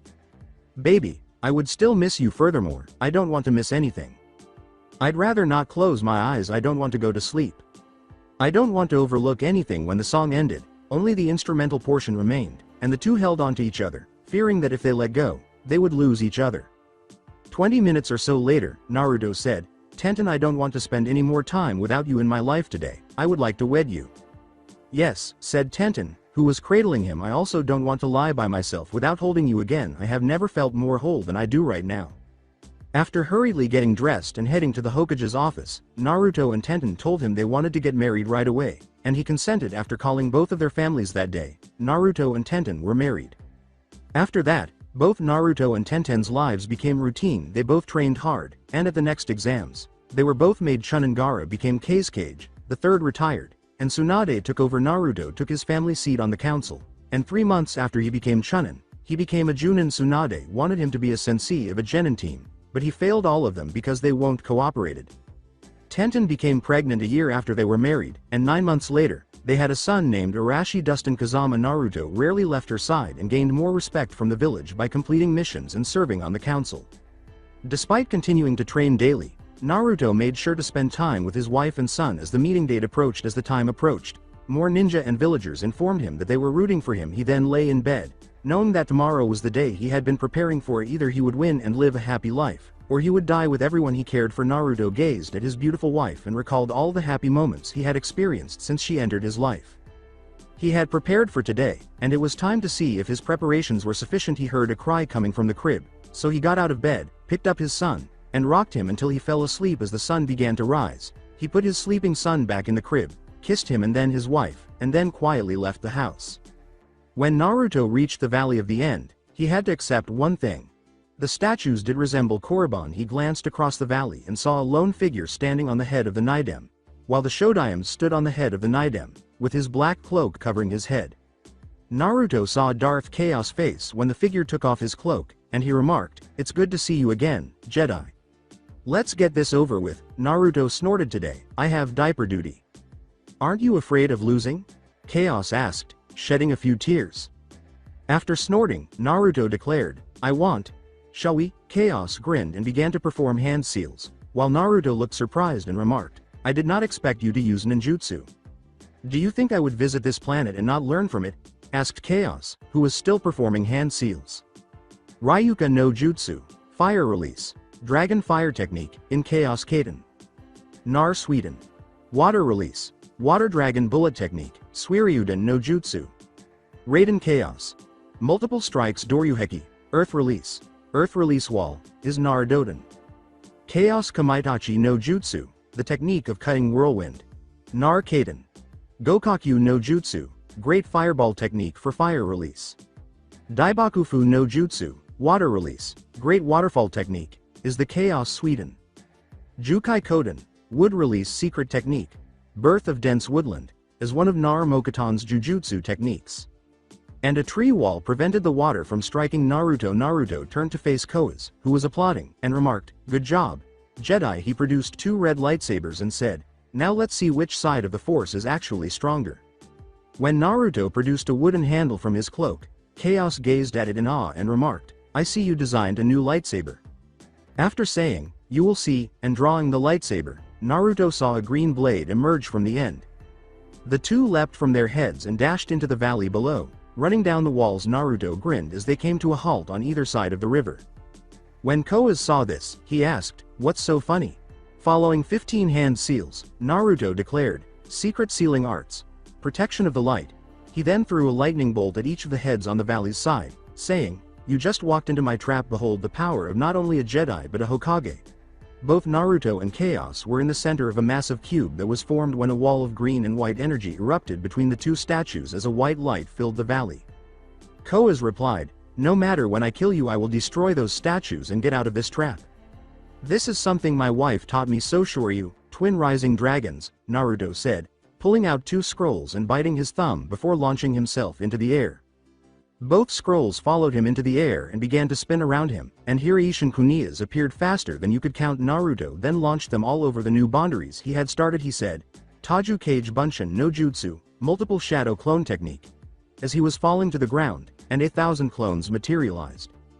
The next thing Chaos noticed after they all touched down were yellow flashes everywhere. He simply began swinging both lightsabers as quickly as he could, eliminating each clone that came into view. He had not yet seen the real Naruto and was already perspiring after 30 seconds of this. When Chaos had had enough, he dropped his lightsabers and swung lightning from his hands as quickly as he could in all directions. Abruptly, Naruto emerged, activated the green blade, and stopped the approaching lightning since he was no longer seeing any yellow light flashes or other clones. Koas kept using force lightning. He also used force to lift his lightsabers, which floated in the air. Both lightsabers ignited and began to float toward Naruto, spinning in a full circle arch and getting faster and faster until they were blurs and approached him. Chaos said, "Time to show you the move my master taught me and I later used to kill him." Naruto's expression was one of fear. He held his lightsaber high, but when the two were nearly upon him, he let it fall and let the lightning strike him just as the two lightsabers were about to decapitate him. Before Naruto rose in a cloud of smoke and felt hands snatch him from beneath the earth and draw him in. Chaos was grinning before he could ignite the wooden lightsaber. Naruto materialized in front of his head and had to block two floating lightsabers that were aimed at him. Koas had a chance to escape the ground when Naruto leapt back from him. Then he joined the assault on Naruto. Drawing a third lightsaber, the two floating lightsabers then stabbed Naruto in the back on both sides. After the three blades formed a triangle around him, after letting out a painful scream, Naruto dropped his lightsaber and went to his knees. "You fought well, Jedi. I shall let your child live so someday he can challenge me, but the rest shall die," Chaos said, turning off his lightsaber and approaching Naruto. With his hands behind his back, Naruto coughed and spat out some blood before saying, "I'm sorry." As Chaos put it, "For what, this Rasengan?" was Naruto's reaction as he leapt to his feet and smashed a Rasengan into Chaos' chest on both sides, sending him flying against a boulder. "But how?" Chaos said, glancing at Naruto, who was wielding his lightsaber. "I saw you get stabbed by my lightsabers." Naruto stated, "I found out something during my time training. I learned about something that drains lightsabers of Theer powers and shorts the metal parts of them out." According to Chaos, "Theer is no such thing." Naruto replied, "That is where you are wrong. It is cortosis. My ancestors had some installed in his lightsaber. I found the remains of it in Theer temple and used it in my own lightsaber construction. That is why my lightsaber is made out of wood. The cortosis in it makes any lightsaber I battle weaker and shorts them out. When you lowered your guard, I saw my opening. When your two lightsabers stabbed me, they had the same strength as a remote." "That deception would have made a fine Sith," Koas remarked with a laugh. After saying, "No, I am a great ninja now, goodbye," Naruto cut Koa's neck, beheading him. He then used a Kaiden jutsu on Koa's body after picking up every lightsaber that was on the ground. Only a klutz would cut his own toe with his own lightsaber. Great-great-uncle. Naruto sighed as he approached the statue of the Naidame and stabbed the Naidame's right foot before the shield descended. Hirishin returned to his house. As Naruto walked up the valley's side, he entered the underground temple after removing the crystal from his lightsaber and setting it on the Shodiami once more in the backyard. He went to the shelf and set the lightsaber handle next to the three he received from Koas, the Raijin, the Tentans, and the dual one he received from the Sith. "The Force is strong in my family. For now I shall put it away and live the life of peace with my family. If the time comes, the Force shall guide my family to this place, Aegean, and teach them what they know. Goodbye." He turned and walked to the exit, where he saw his father and mother holding hands in the center. He returned home and crept into his bedroom, where he discovered his wife sleeping peacefully. He grinned as he turned to face the crib and noticed his son reaching for a tiny toy that was floating in midair above it. As he approached the crib and seized his son, Naruto reflected, "The Force is strong in my family." So that's it for today. I hope you guys enjoyed it. Don't forget to like, share and subscribe to the channel for more awesome stories like this. Thank you. See you all in my next video.